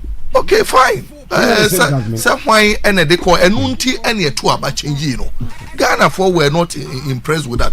Until lamentation or kind Ghana for knew about it. And unti any two about and the amount. And it is not our expectation. So Ubebabe repeating in and say when you now honum uhuya, then why did you put yourself to be president? All right. President because we want to hear some. Right. Mesaba. Dr. Chairman Edmond Opompepra, a lecturer KSTU, our sentimental. The students no more lecturer. I call Mr. Nyabao. Your Excellency, me State of the Nations are a crossroad. Was who is a lamentation qua into Metie menua Edia. That was it during the course school. Oh, me. Okay. So I brought you to Metie menua Edia. What you say? There be a deba who say opposition or more opposition. I name say Obunyasa say we under doors papa. But omba by moi. Oh, they are nanti. There be am ka say opposition there. Every mo kwaya na mu hu no ma. Na ka say mitia ho. O say blame game ya ye kan ho. In fact, me ka say me ye krata bi ma me presidential candidate. Me de bibi ba mo say rock syndrome bi abeto Ghana ha. Na sa rock syndrome no. Ka be ya ka political parties no. Omo manifesto na. Omo outline na kama no. Ye mu so omo say what is the condition president say manifesto no betimi achieve. Na what the kaka say jina met match. Yeah, okay. Nti afre de oba power wi a na chese what the come a condition president. Very good. Ba wo de wo ye campaign so meye we onya power wi afre na wo ma ye condition president say mantima nye we a and say rock syndrome na America no na yes Russia you see the Russia Ukraine COVID. So what they make no because during MPP time, even your second term, no, they were still blaming Mahama. What would they make no? Mahama. during Kufuor time 20 years of Rollins mismanagement so I would admit and this you know akwa say mu nyina mu di ho fo so I would admit no and until na be say me president can dey me catch and say rock syndrome bi abeto ho no ndika two parties no and political parties ni ma manifesto a na nka abuso am say ebeye den and wait to achieve with na dey wey no what conditions wait to year metima den achieve not say media for no hold to account but over we no be catch them the conditions we nti mintimi a na che no ba oba pa we wie ye wo so betimi aye na anyway once you say state of the nation address me state of the nation no me nko hwe in constitutional provision me ka say ma sheda kan ho no that part na me sheda nko that part na but the me nim say two faces na president timi ma the entire state of the nation address sector by sector into the Oberman a general overview. Na Oshemwa your debt situation no Ghana the Obin country was say last 8 years no. In fact, for the first time, say you suspended Ghana from the international capital market. So you suspended Ghana from the international capital market. And DNT you suspended Ghana from the international capital market. I just say you go ye hufi. Ya burubusia na ewie ye unim say na ye service your debt. But I don't remember the last time one. Na Yabeka say Ghana you defaulted in debt servicing. But for the first time you defaulted. Ekoya to the essence say the DDEP by the debt and domestic debt exchange. After na pensioners na kan wo mu. Actually come a lamentation of Emaye. In fact, for the first time pensioners pickete wo finance ministry ho. And Eddie won't mean run away from the fact say she can oforiata edu baby ono ani data bank Ezra 94.1 Yakobo busia omo ani bukuranes but a clear case of conflict of interest edi ayi e ka ho na ma MPC be over 90 and answer number no be 90 as a day for the first time me nya sure say bi asida so ahu enti no clearly no de me hu ni say Mama by wa dikan untimi nka say lamentation ko wa so ma ye hu the true state of the nation city jaye because ye nyina ye say enye enti oba ye no on say o ma ye hu your debt no was 720 billion meanwhile no omo free power no 2017 no na 122 billion no na e ka na bo since independence accumulate about into within 8 years we na 720 billion chale no hwe baby a dollar e free ya na 4 cedis meanwhile no there ebi mo nim ni say there was special expectation bi wo MPP ho na sa expectation na bi ni ye mfa bi for NDC because as MPP no free an intellectual stock bi na ye fee say middle class for when in fact made market say na NDC constituency enti edi enam sa confidence no ni expectation no wo ma MPP ninti no akire na no ma bi koso a na nipa ni nye wonto hwe the state of the nation na the meme kan say on say Mahama no met market so the first president wa assume office as a president of Ghana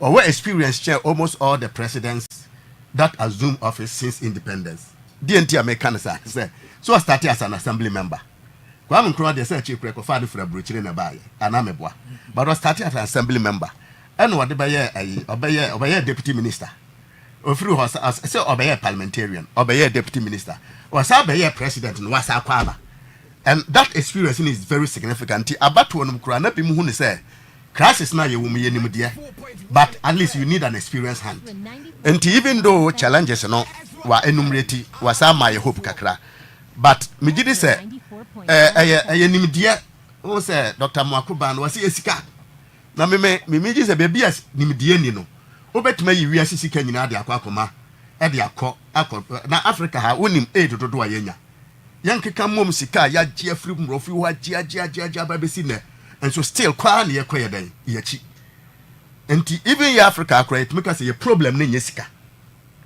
is beyond just see a because say be monetary resources no dabi there is something deeper than that she see the esi boy ho kro no director One say there is one significant thing about government. Ebi a mentimi fa corruption and bro government kura no aho. Ya wadibo ho no akoya is tantamount to corruption, wasteful expenditure. Fine, one national cathedral ya yekoye. Okohwe edan a yebubu wo ho. Na yekokra bobo free Jerusalem de baye. Na sika ya sinking in ya $58 million. There is nothing you can justify. One say that optics you know wow.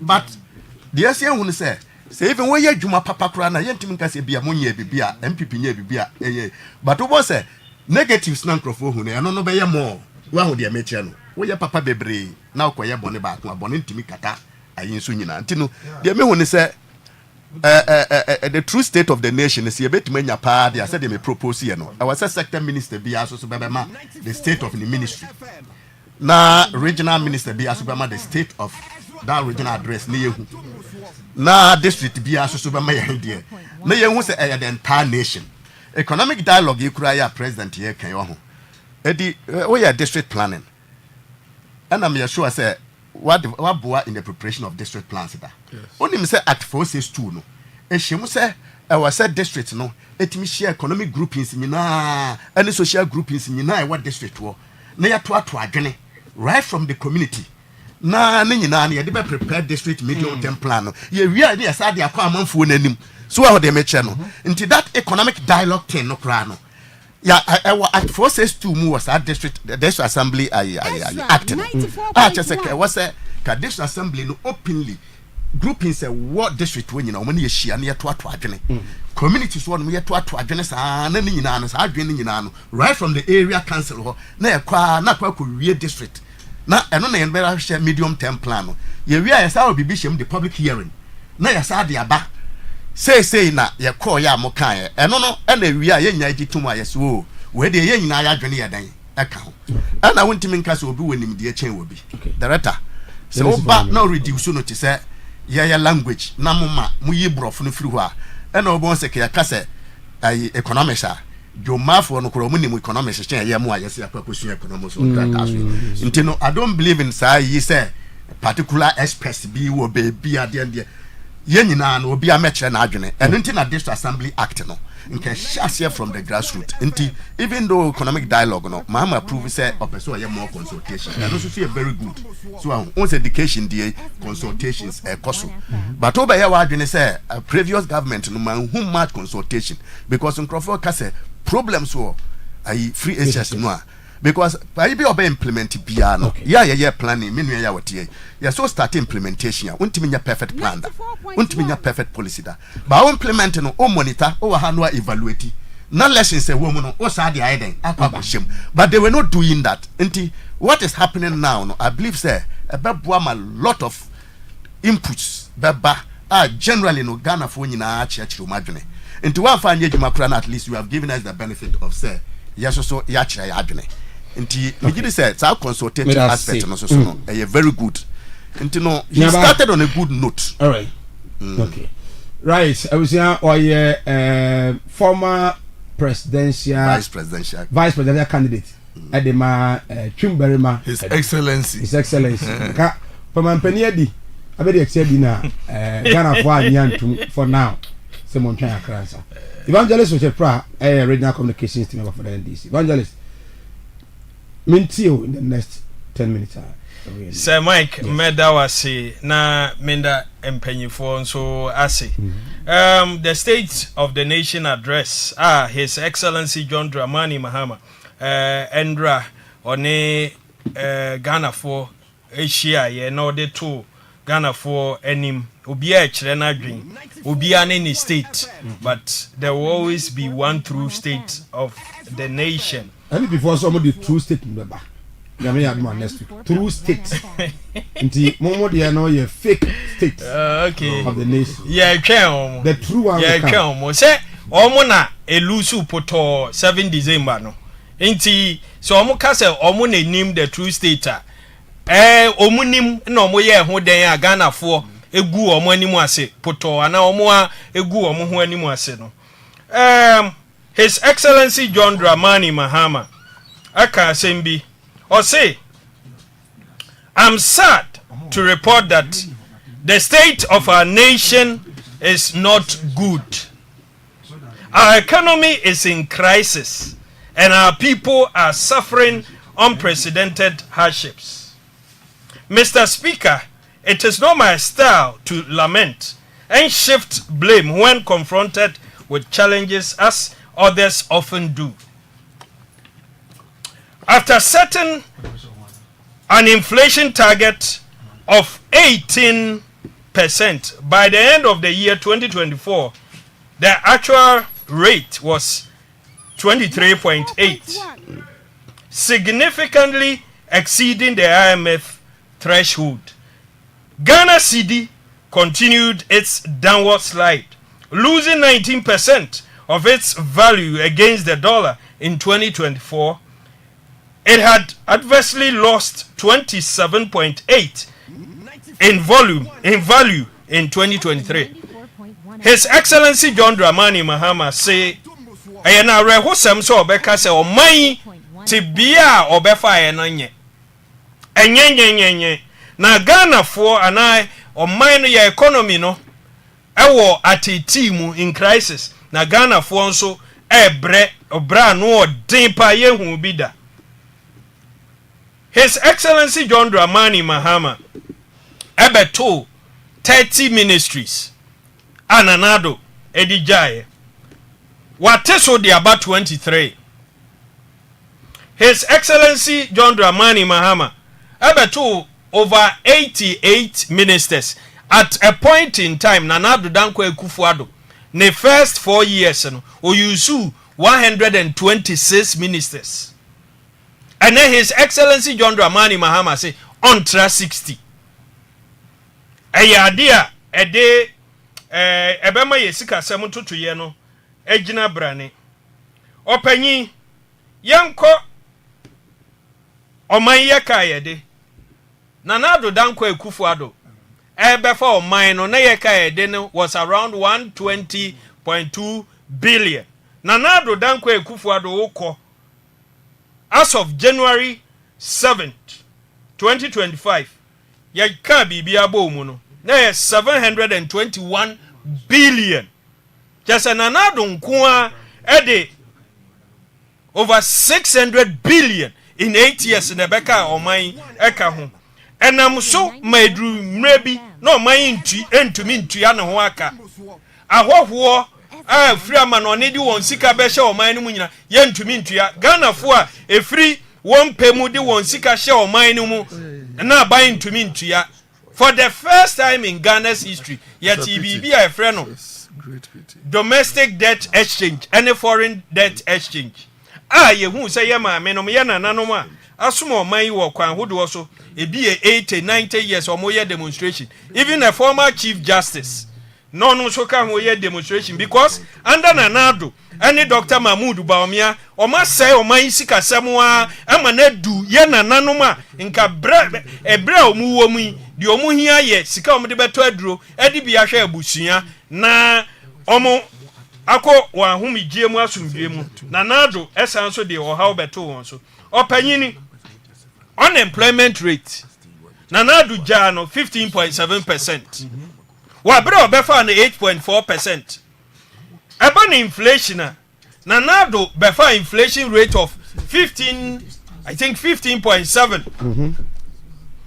Okono onoso ejano 23.8%. The year 2022, inflation under Nanado, Dr. Mahmoud Baumia, Ken Oforiata call 54.3%. Na ahomte sempa exchange rate near ekro man yesika sam ne adwadie pa ye dollar no in as much as ye wo yen Chinese fosika rand sefa ne ade euros pound ni nyina aka ni nyina amane mu so but the yetadidi dwapa ye dollar Nanado Dankwa Ekufuado echo jani 16.5 and na ye ka say wo check here is around 15.9 15.8 above from kakra. But that is the reality today. That is the state of the nation as we speak. Opanyini, many state institutions ana abroka eguho.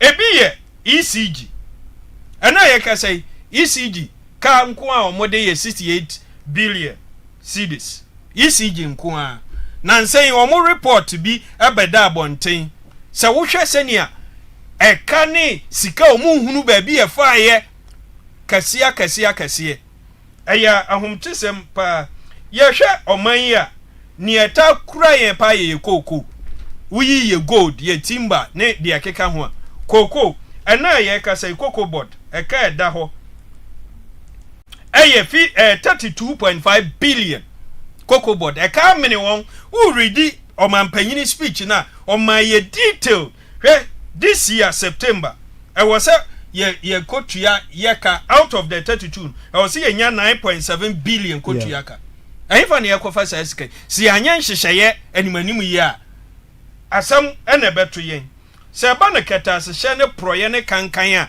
a Martina Midu I describe Nanado Danko Ekufuado as the mother serpent of corruption. Me ba 5 years. Debia me say ohu Nanado mfonyini ana oba TV so otene ne wo baabi a ohunu se sa papa we ana Martina Midu o man adwuma special prosecutor I describe as mother serpent of corruption. Me kire ne twi onini batan se ba ne kata se proye ne kankan a Nanado according to Martina Midu and the yo nini bad time which means nema ewa asiye wa wu bebre Nanado ba kope na sefuo corruption bebre hwe His Excellency John Dramani Mahama on corruption oka say sika bebre ana omaya hwere due to corruption na opeja say yehwe NSS National Service Secretariat and National Service Authority na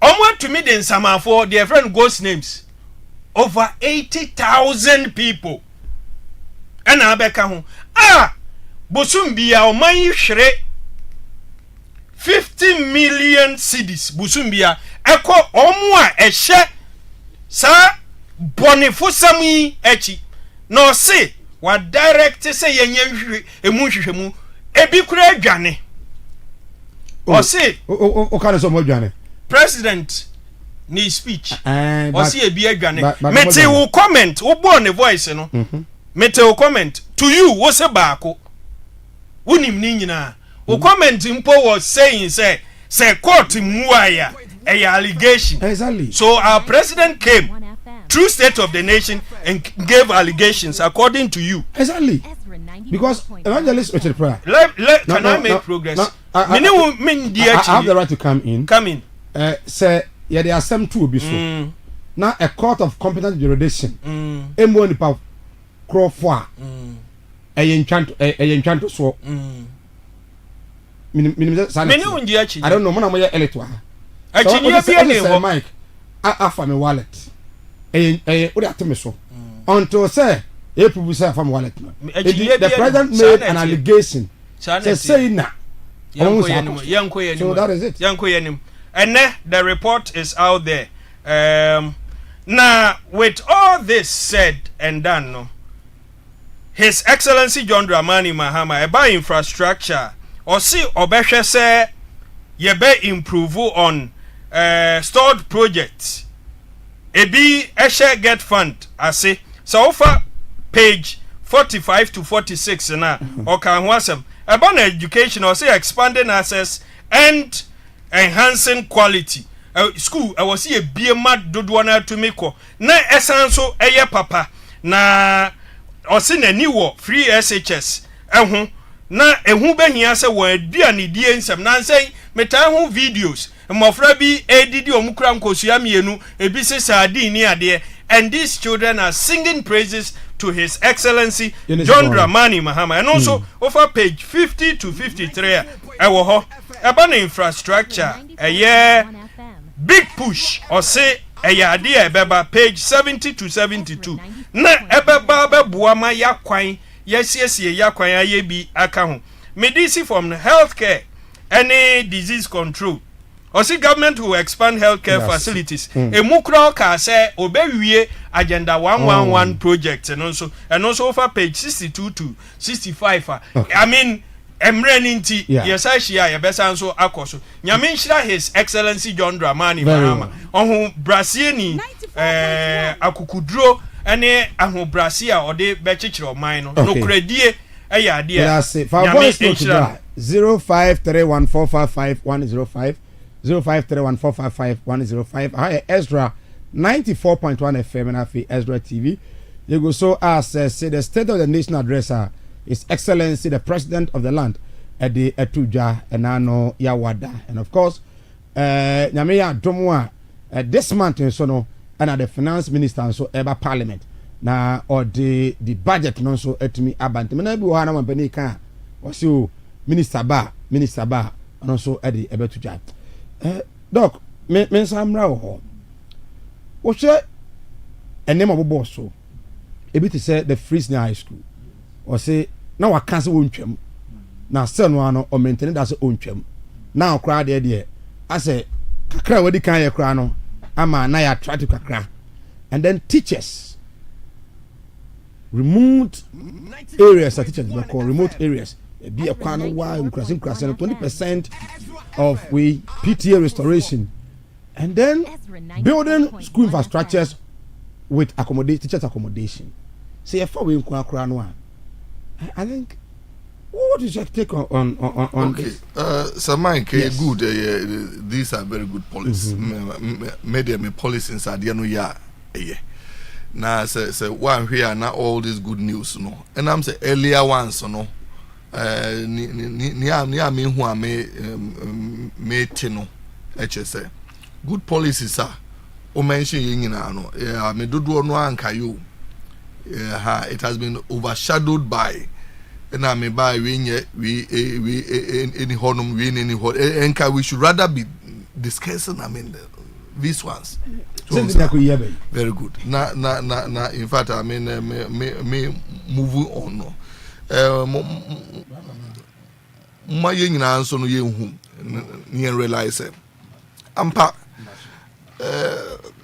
I can say, I mean, in fact, I can say, and MPP for Jai. Na Mumiensu Musa said 2016 MPP for but I can say, Nana, I mean, that one. So, very good. And I don't want to go back. As I know, now we have not progressed as I mean a nation. And until I would have been happy. Senka President your drama and Kobet men look forward and Quebec one, but made the advice and I mean or on personal or bed dwell on the past and here see campaign move and one and a bear message there. Fine. Name Mumia admitted back said so sir. Economy MPP for Ebeto 2016 and yet the same thing. And MPP level. If nothing at all, so sir. NDC level office 2020 season. The GDP was about $56 billion. MPP handy over no. GDP is about $76 billion. And the anye biya krano, I mean expansion. Kra abemu is a year.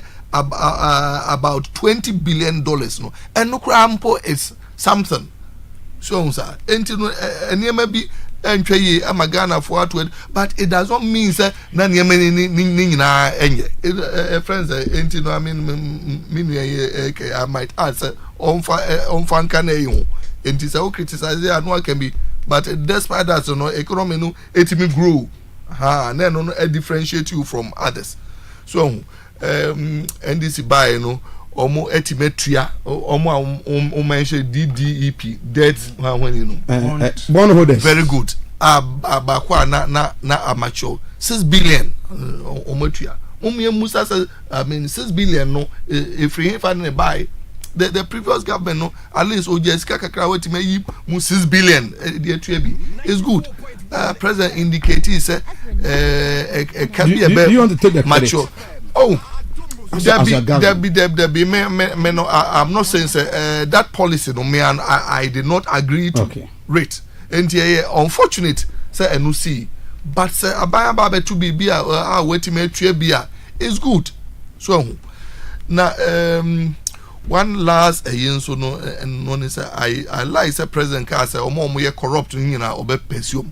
I think say a good and set example mean so government no changing hands on a popular sister station na make say I hope say MPP for be atoto neniema yi because ye person ochina we say which hand ne when because onya which I mean hand to enti toto neniema yi said the be I won't give you be opportunity so sir but emra no edi dia e ma party for mediwachi ye mamra no emfa wonko because say I will say yeah concentrating I feel na wo can say mo ebeboa that agenda of carry your own cross no so now no yeah build the party enu hia ye say o ma focus every honum na say we ne de na court nti MPP ni bi ebe press conference I mean I did not like it because na press conference siki say yenko chase obi and say yenko bua obi a no wanya court issue them yes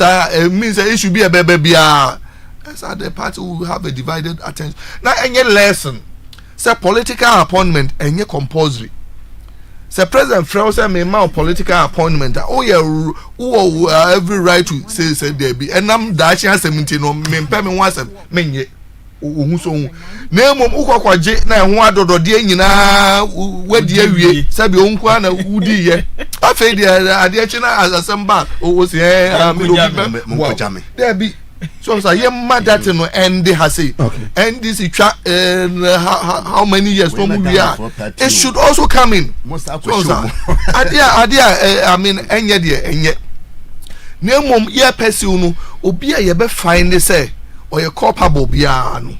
I mean, young Fanunko. And I would even be happy as say, President Rebecca say, imponition beyond last 8 years. Obi Humbemwa 94.1. Young Fanunko.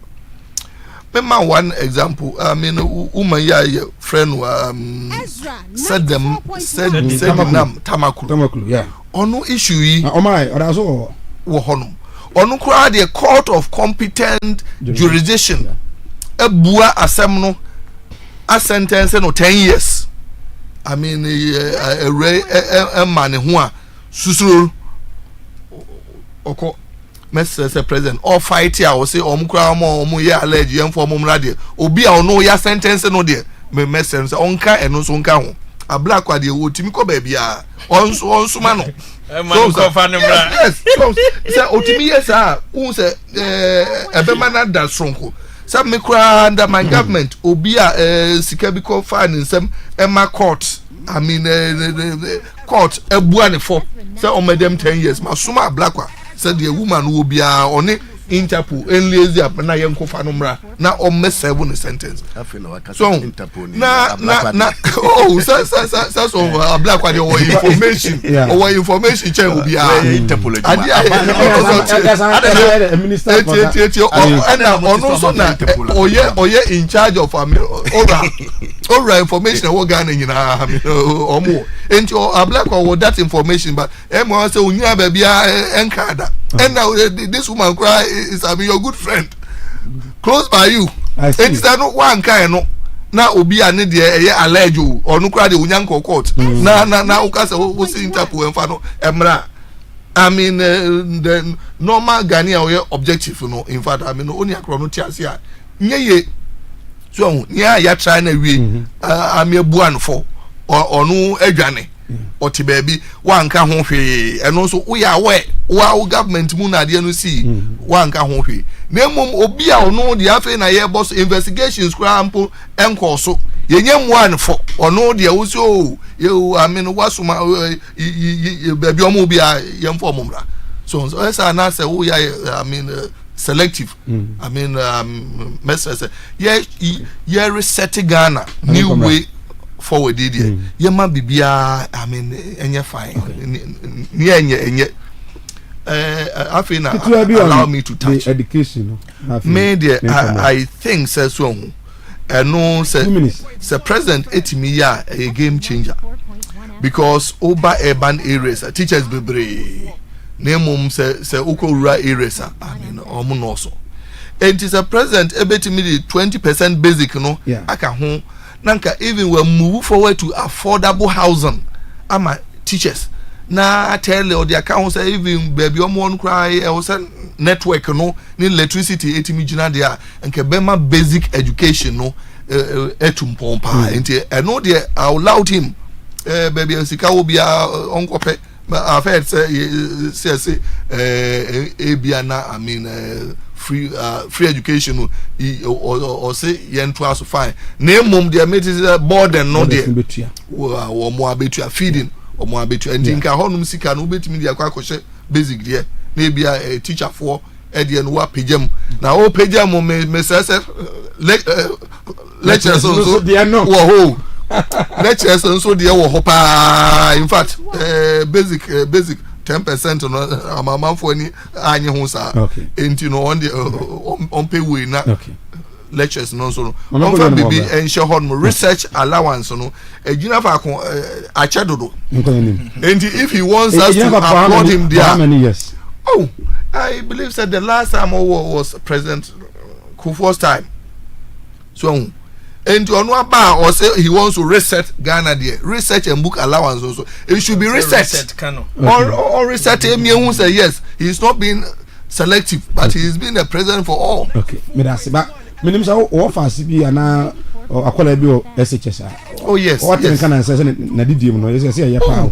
Na say sana wa mode be we nyina de a na mo man fa nya na majawa Mahama de be say Mahama aya fine ne mum de ye hwe sustainability MPP for let me add MPP started no it was very good edu ba bi kura no ne mom chocolate mama cry there beyond egg no on fire chocolate mama ask for chocolate go and ask go and then I mean dog verify that fact yes I'll verify it tell you because SHS have not been given even not the last day even not the last day Mike okay I say I'll verify and then tell you but you know I mean mesre at the moment you know oma ye di omka free SHS aduane nyina I mean we've paid enti mo maka emetonum aduane na MPP import in no ne di feed omo is good na mom ye ntoa so it should not be after say 1 month no na afolaje there be yen hwe sustainability right may I say Dr. Edmond one people no attending kan Mr. Jongo yes me too on this issue yeah you so better to education no so yeah about education but me person me dey be twam wo state of the nation no na me amenu e ka say no ma be susu ha ye mo ma ba so GDP atimi I move from baby yes to from baby but when ye kanyina no ho ka say yeah campaign no the na ye kanyina ne say obetuma kan GDP obetuma kan DND ba ne nyina ne say nipa na wo man mu no and ono no ne yiye die mu tesen so wa ho de mekire no enti na ye ba beto aba o say economy na no ana oboto so wa ho de mekire no enti I remember say Mahama ebe man state of the nation address in fact obi frame na no ka say de na me ka chen so mo pa mo njai sa ai statistics no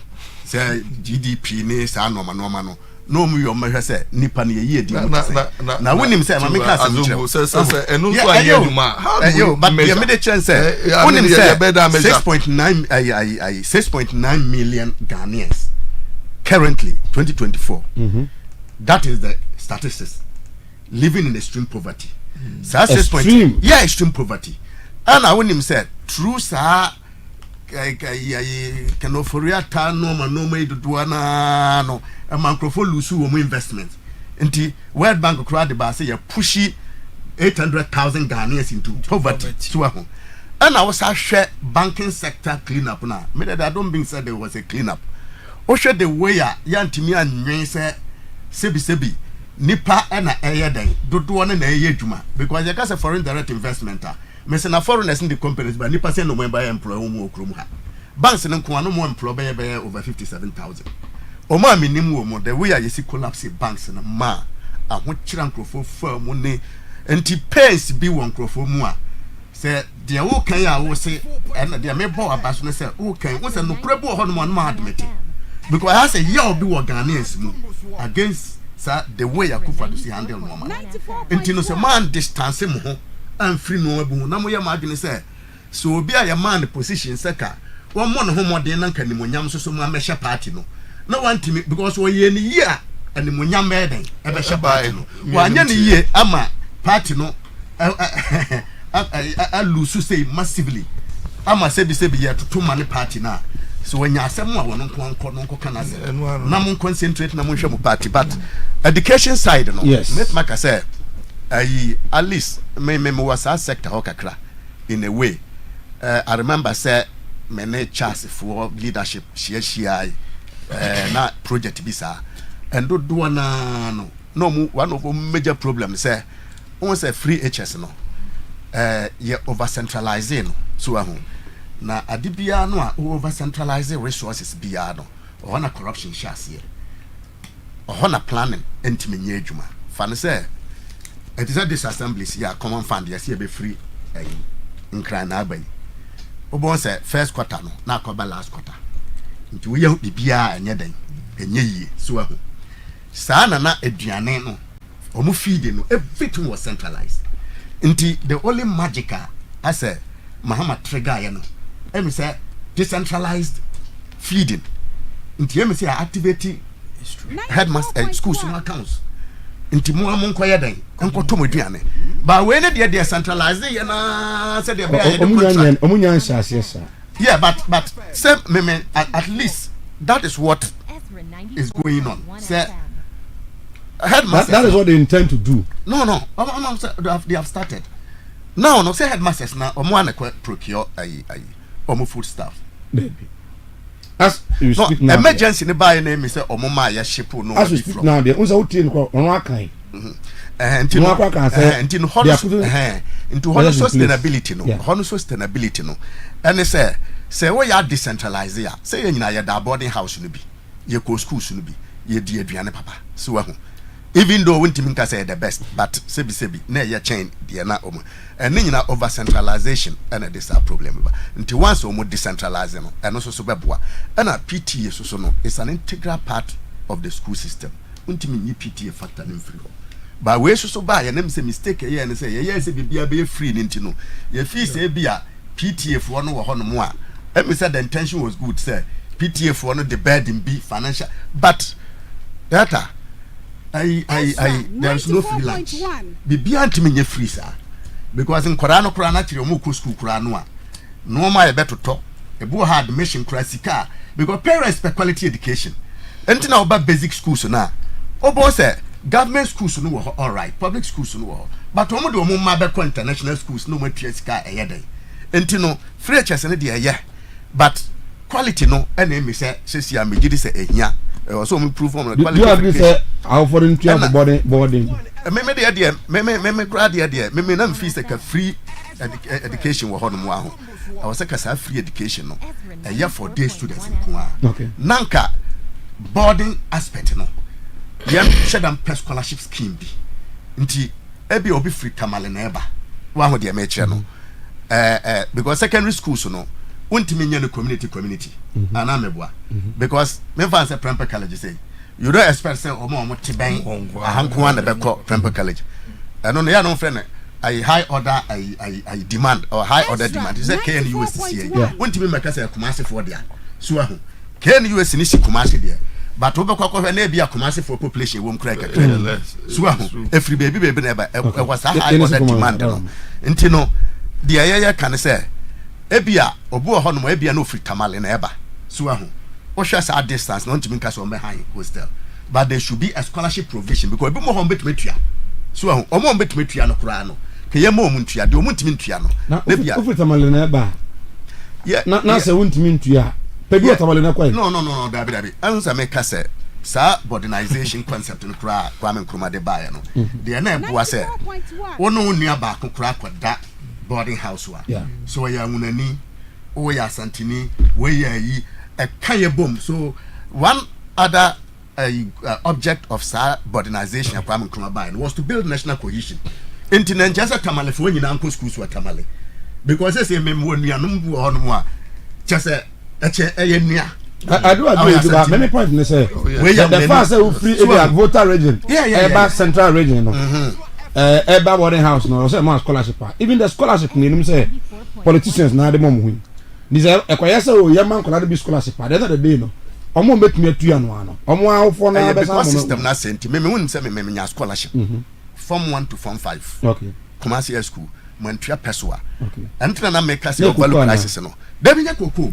Me ba ya ba form 1. So ahun. Ya tro your first term exams. Ya de ya tie bi nim hwe. Ya ba back. Mva no say ya ba second term. No ho no mo ana. Ya wa ha no mbe frefre ya say momra mo bodin we ya mo so momra. Mo bodin wa mo so momra. Na ya kura ya nim say eh ada de na I say I boni bi ana but o yan crofo so ye frefre omu na I say ebi mo ye omu emuma eka ye ba ye no enti na yanti ase omu de ekodu ye headmaster office kuma se school ya de omu ka kire ye say ye omu ye exams ne combine omu ka bo omu no first 10 no ya ba first 10 mu no aban was special scholarship people wo no enti as a mo bad based on performance no na ye first 10 na de ama enti no ya ba mu ni nti ya nyasa scholarship no and ya bua nti me da boarding house free from form 1 me did free me we form 5 me we form 5 no kura na ya say scholarship no me de bra arrears bi account na ya nkwaji yeska so the system was even very good and then ya wonya politician na wonya okay but you can I do disagree me no I do disagree because be na azongo ati yi o papa we ska ba me we ska so near the money can say why I didn't my scholarship but obi on so a ono no ahokyere quarantine na man performance no enyina so scholarship should be given to needy but brilliant students not just because you are brilliant no into near my scholarship I disagree with that but why enjoy na me shira the bros one from Ghana for opanyi medasi many age education angle na wodi abewura mu no oman se yebekọ yanimu a ehu behia se dodo na betumi akenkan na omate ase etumi express omo ho ne ade na enkoye chiu poor and pass tete diana that has not helped us but offer omampanyini 94.1 state of the nation now there's an extensive from Mofra Totofi Wamua Okanya Edru SHS no Oma yeti say as we speak there's a forum educational dialogue going on ewo na dia me hwehwe say me dey say PTA yasanso ede aba even though yenuanom MPP for ne say omo antwam no free ho. Yes, but me pese me bisa say PTA so mfaso pa no na ekwan be so ni yenya. It is because young parents ye were association ye ma school anyone dachi ye koye meetings ni ahwe mo wa ye betumi de abo school no. Some in infrastructure ne other areas. Ye decide say parent bi antua taku ana asempoa enya aban na share yen. We were doing it. And a buying by and or see bibia be free. Enti PTA dues no kra munjai. So what was the effect? Na PTA na so mfa so say ye committee ni akwakire adwen ni abet na fi. Omo yi teachers ni free me the PA. PA ne sa no mani nyina. Yes, ye ko meeting. Ye ntumi contribute because some were contribute. I'm telling you some na ye wi ye ho because we ye nim or how na ye ma no and FM it's my blood not who omampanya woto obakura bia free SHS no ankobi but I am ba imagine ye hwa de bi education without equity as on fa so pa na say equity in the sense say memeti me mampanyifo ye ntafo omo wa secondary school ye fa say omo ye borders mienu o menko amede mienu obi de baako me mai ani de ne de ba ko no mu nyina ewo form 2 omu nyina dadan mu imagine me ma 2 no eka aban bo wo mu ho as to obi de 1 nyame akyade o na kyesa aban no bo me ba ho eka kye de ne de ye 1 even though omu nyina ye borders now ye hwe day students omu ewo form 2 form 1 form 3 ebi nso ye day students oba no da ne ma me fie ni parents ne tua ne rent ninsu obedware anopa breakfast ni nyina ya wofo ne dia na waba transportation ne guys ni nyina abam na me ba mienu no omoda boarding ye nyina yes ye enjoy free. I'll be selfish and greedy to say there's equity here and now there's fairness there. It's not fair. In most developed countries, boarding schools, you know, a war no, they run it alongside their schools. 94.1. Their schools, you know, are much less in terms of cost and easily accessible by almost a. That is how come His Excellency John Dramani Mahama at the community day school nearby. But there will be the prempe the Achimotes alongside. Obi be free srim aba Achimota and crime.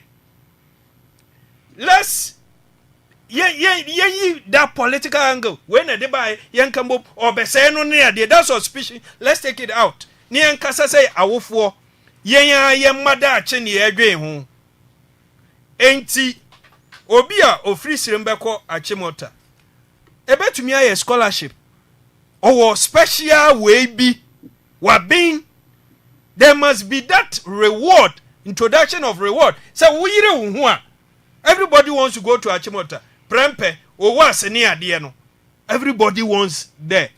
A grade A. But what is the motivation? Me mama ni omo kasa. There na meka. Edru baby no mo na mu yo se we yo fo no ama wani anko ba no a because wontu ya ni fees o mo na kwa mu sori ya no apia no na okọ nti mo frey ene wo beti school we ni community akobom omo okun school we akobu teachers ni ade the indiscipline ni ade ni nyina yenhwe how we will restore mo frani school no mo ba out a omo na ye da achi o enti the debate must go on. For me, some member borders. No more did use utilities in the near seeming contribute to it's a choice. It does not manako body and over number way the cost factor. Or free fear said they be a share car mebo. Into all quarter board and all ye may have no so no seeming to be kakra. May say, I buy says so master tea Jessica nanado dear no more good and then hey, I will not be reasonable. So the debate must go on. At the end of the day, there will be a documenter. You know, be a dream one lecturer will not dream. His Excellency will not dream. You know, ye never boy and man that channel. Okay. Ain't he some random politics and let me land on this. Almost MPP for a year, can be one by catcher. I say, Mofra 5.7. I'm adverting 5.7. Now saying, I do chum. Ebeka say 3.2, 5.7 no. Na yentro. You know MPP. I don't want to be so harsh on them. Andra Oman Peninso, State of the Nation. Or say 3.4. 3.5 another 3.2. He used 3.2. That's the report I read. Yes. Then who is telling the truth? Andra Oman Peninso 3.4. Because sector minister. No? Yes. Mimi say so it's around 3 point something. No, let me say. Because Mimi say President can say 3.4. Okay, yes. That's the current number. I you got 3.5. Okay. So President said 3.4. Okay. Yes. So at the end of the day, no. Sa 5.7 na and try omode pe vote. Am wo but Aduchu na me worry ne say Aduchu. We are minister. And that argument na ekoso. Na I remember saying many revenue do na ko present you. Yeah, sad no happy to say.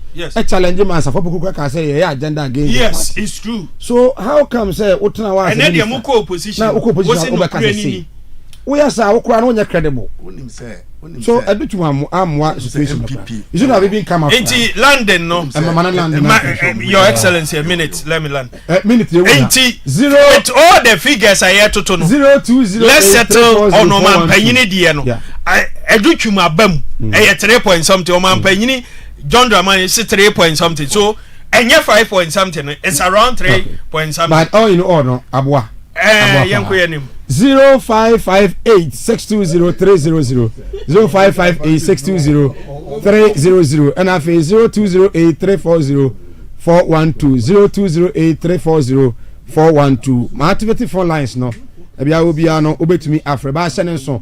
O ba mu a ma uti volume no conform na etie wo ho e wo phone na de AFRIFA no mu.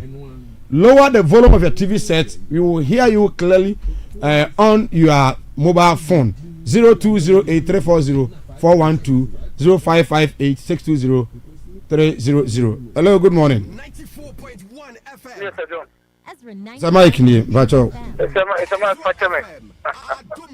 Ezra 94.1 Mamma Woman was about so. Honorable Chancellor Mambola Basu. There's a big member is still now. It is in a day, and the first. Some chairman and that was in a country minister, Sankamapoini. But I think I can make an affair.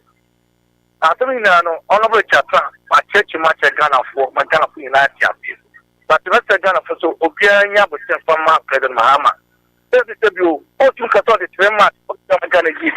Obiania says, some president and the Trabania criminal, Pano, such a bit, and I said, no, it's about Mama Catano. Yes, I might. It's a woman in a mission.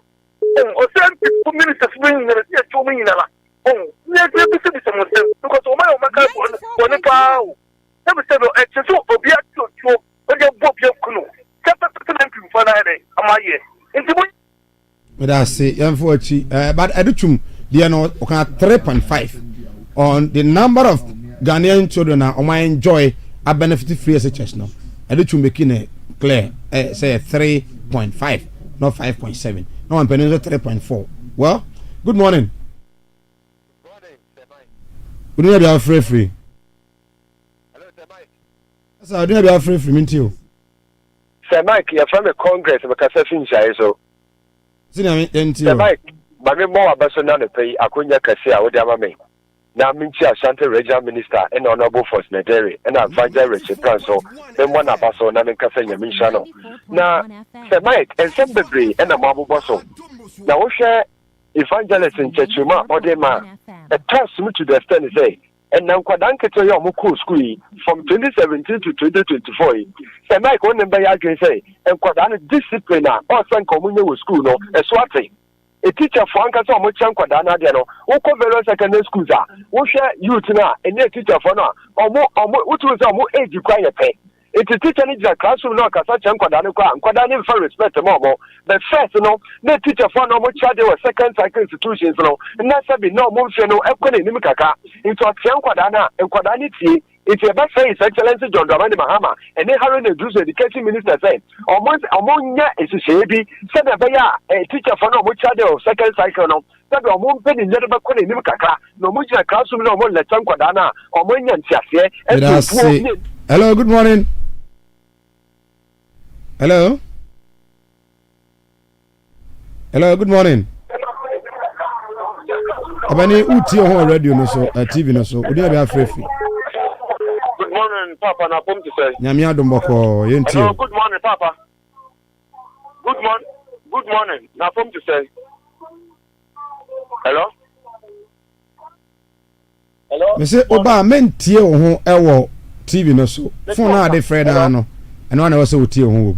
Good morning. Hello. Good morning. Good morning. Na pom to say. Nyame adom ye ho yenti o. Na party. 94.1 FM. Ezra 94.1 FM. Ezra 94.1 FM. Asama walk and then you speak to the tapu. And you know watching how to watch back and you watch back. Well, the can't say energy sector, a cadaho. Wouldn't be a man, a can better or more participant man. The attorney said, oh, sir, walk of far, a melody, the car power, the prayer Ghana for, and when we take or pay, so we Yaka, and at this dark and before, if you cannot be some mamma, won't you know Christ? Actually, a partner also a country said, well, who know this dark and before and announce it at the time. What you have here, it's yes, Mr. Mama. I remember when I had German one transport call, you didn't know about the show, my wife. That's it. Good morning. Good morning. Dear AFRIFA yenti o. Thank you. I'm not sure. Yenti o. It's a case evangelist Christina Mekasi. It's a champion. I'm sure I'm not going to you know, woman, I just no, I'm saying, I tell them, come out something. You couldn't enemy. You share a mamma, mission against your day. What's what they some association to premier. This is we're going to mamma's baby crown. It's a one thing. It is some hammer. So, Timber, 4 years that the queen of for so. If you up for primary school for next second this morning, you work with better. If your money, and the Jinani is free. You can be asking the media. What's the good for them? What is I said, while I was I said, the new name is Cat. She said, my food is a weapon, and yes, what's a teacher? She said, Kala, you won't be. Ezra 94.1. Not that in the neighbors of what you're going to say. Sickle flatten on the train, time on the back. Mamma, you better show Papa. Okay, good morning. Good morning, sir, Mike. Yes, sir. Minty on a pay. Pacha Jamal and Mukatapu Mate. And you can mention the humble servant, Dr. Frank Mwakwen, regional minister, Namentia, my boss, about already, Namentia, incoming mayor. Okay, mayor. Sir, Mike. Ghana, what happened to Juna no who's an MPP point to mobile mobile munti and a mobile to move some man. Because Sika a ball munsum and the Sika a cow more bro man still a Ghana a hotel in the air.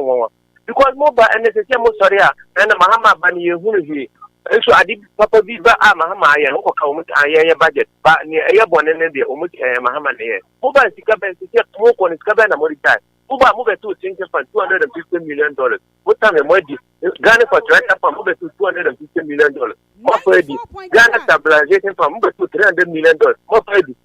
IMF Mahama for 2016. Let's see, IMF the Ghana and $930 million. Mahama did $300 million. $630 move again. Okay. But I see. Let's call her. Good morning. Good morning, yes, we didn't have AFRIFA from you.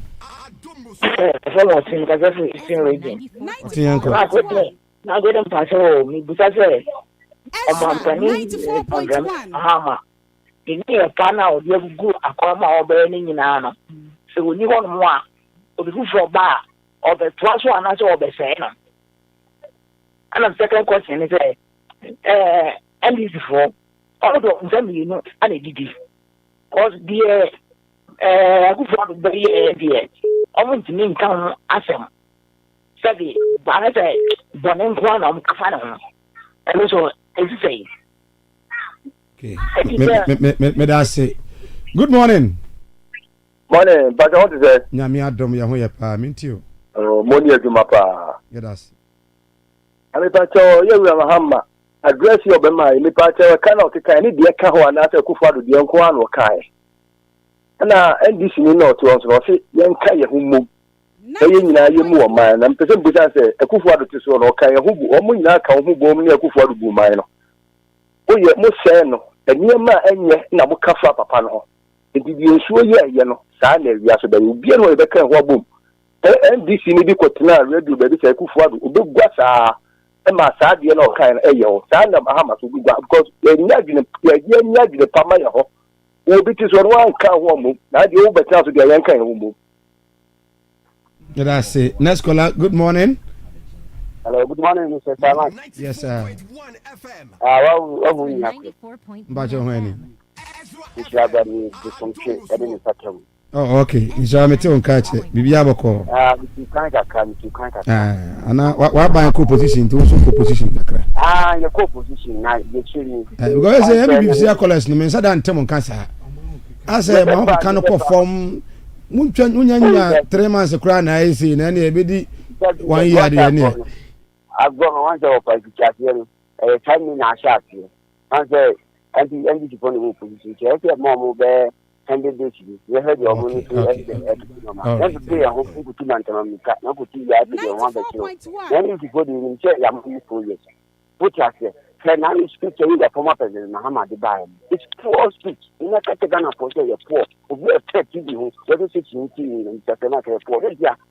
The care says, or mine, abandoned an chain of Jessica, say you must get in a car, a castle of Ghana. Who are you carrying? I want to say, Ghana for sure, over time. And you didn't say, oh, mine will be kind to what base, what I'm going to may I say, last caller, good morning. Good morning, sir Mike. Yes, boss. Wow, some for Ulia mosquito near. I can go there and would do. Zidun Katia Hoboko there. Oh, Yamiadum. Okay. Nah, Linia. Yeruba. the will be an Echiano, when he regional minister, and then President Papa John the Many Mahama, the will be a mosquito, a chiampa. The Minia, Senamina be Casawaho, and Casabua Ebbe. What's see? NDC, I'm one MP4 and the year woman. Into one also in here MP4 boy, in the woman. Inia, one more walk Casano. I'm not sure about what woman move you. I'm not sure about what woman move you. Na ya na ya go Ghana han say you won pen football wa wo ma didi ase wo man no ai ne ke yesu ko mu dira court o mo kasa ne jawo eti ye be say you go join the man Mahama bana wa bana wo mo tete ye enye adwuma ye say ade obi da ye ya wa nye ni ye no kinia won chimpa kro no won kyerese mo man ye nyina ye dia ye to kwa ko America akofie ho yade you be at America and then to be an no one. 4.1.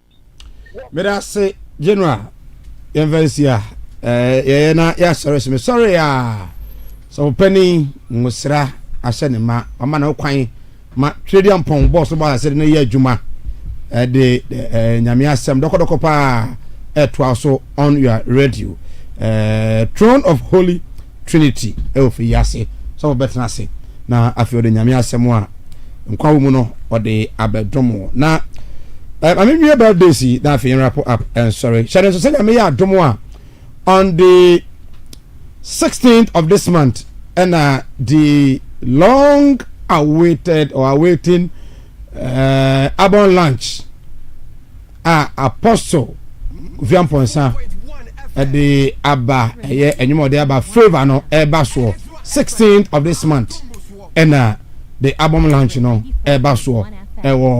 the House of Ezra Worldwide Ministries. Yasafo kese baby the free no asoma so nkwanta ena djumade me baso nti Apostle John Kofi Amponsa the album launch favor no baso on the 16th asoma so nkwanta House of Ezra edu ho amumra na ejina no yenkwaje onyame favor na adom no enye kese emuso now yenya birthdays we na tike mometo aso Lillian Diawo at Kotoka Immigration Office Lillian and wawoda from Senior Inspector Pan and say Lillian Diawo within Diawo Immigration Officer happy birthday to you. Namisha pa.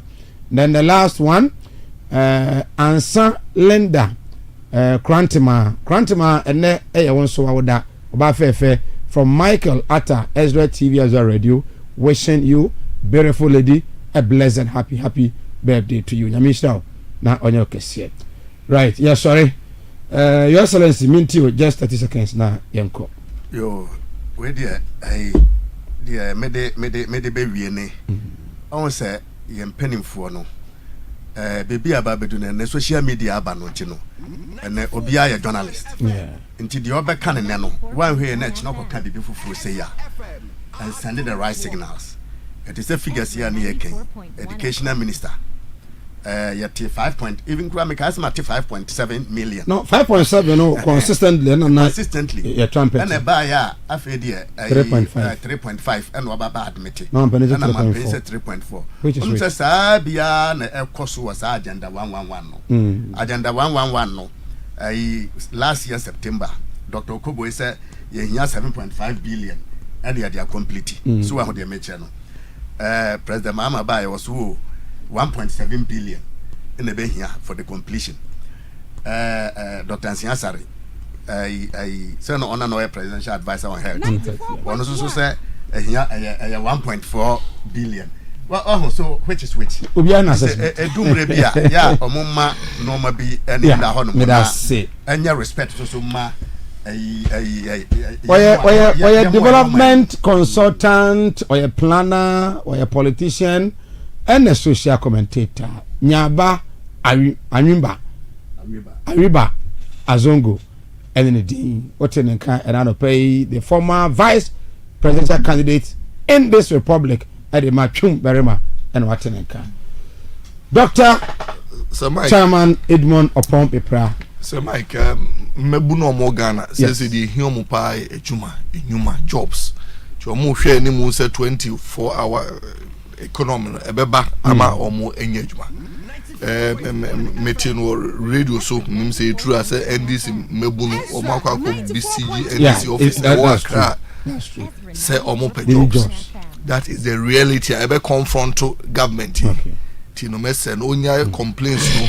Now on focus now on creating jobs. After 1 year, a man for TS one after 1 year no mobile say jobs say no creating. Okay. And until na here unfortunately said nurses ne omo ye employment ya sha say lay omo off no. One here no e be ba be hunting no seriously. Okay. And you know omo nya job lay off no. Thank you. Omo creating more. Thank you so much. Chairman Dr. Edmond Opompepra, lecturer KSTU, also a researcher and a member of the NPP. And on sorting and pay evangelist.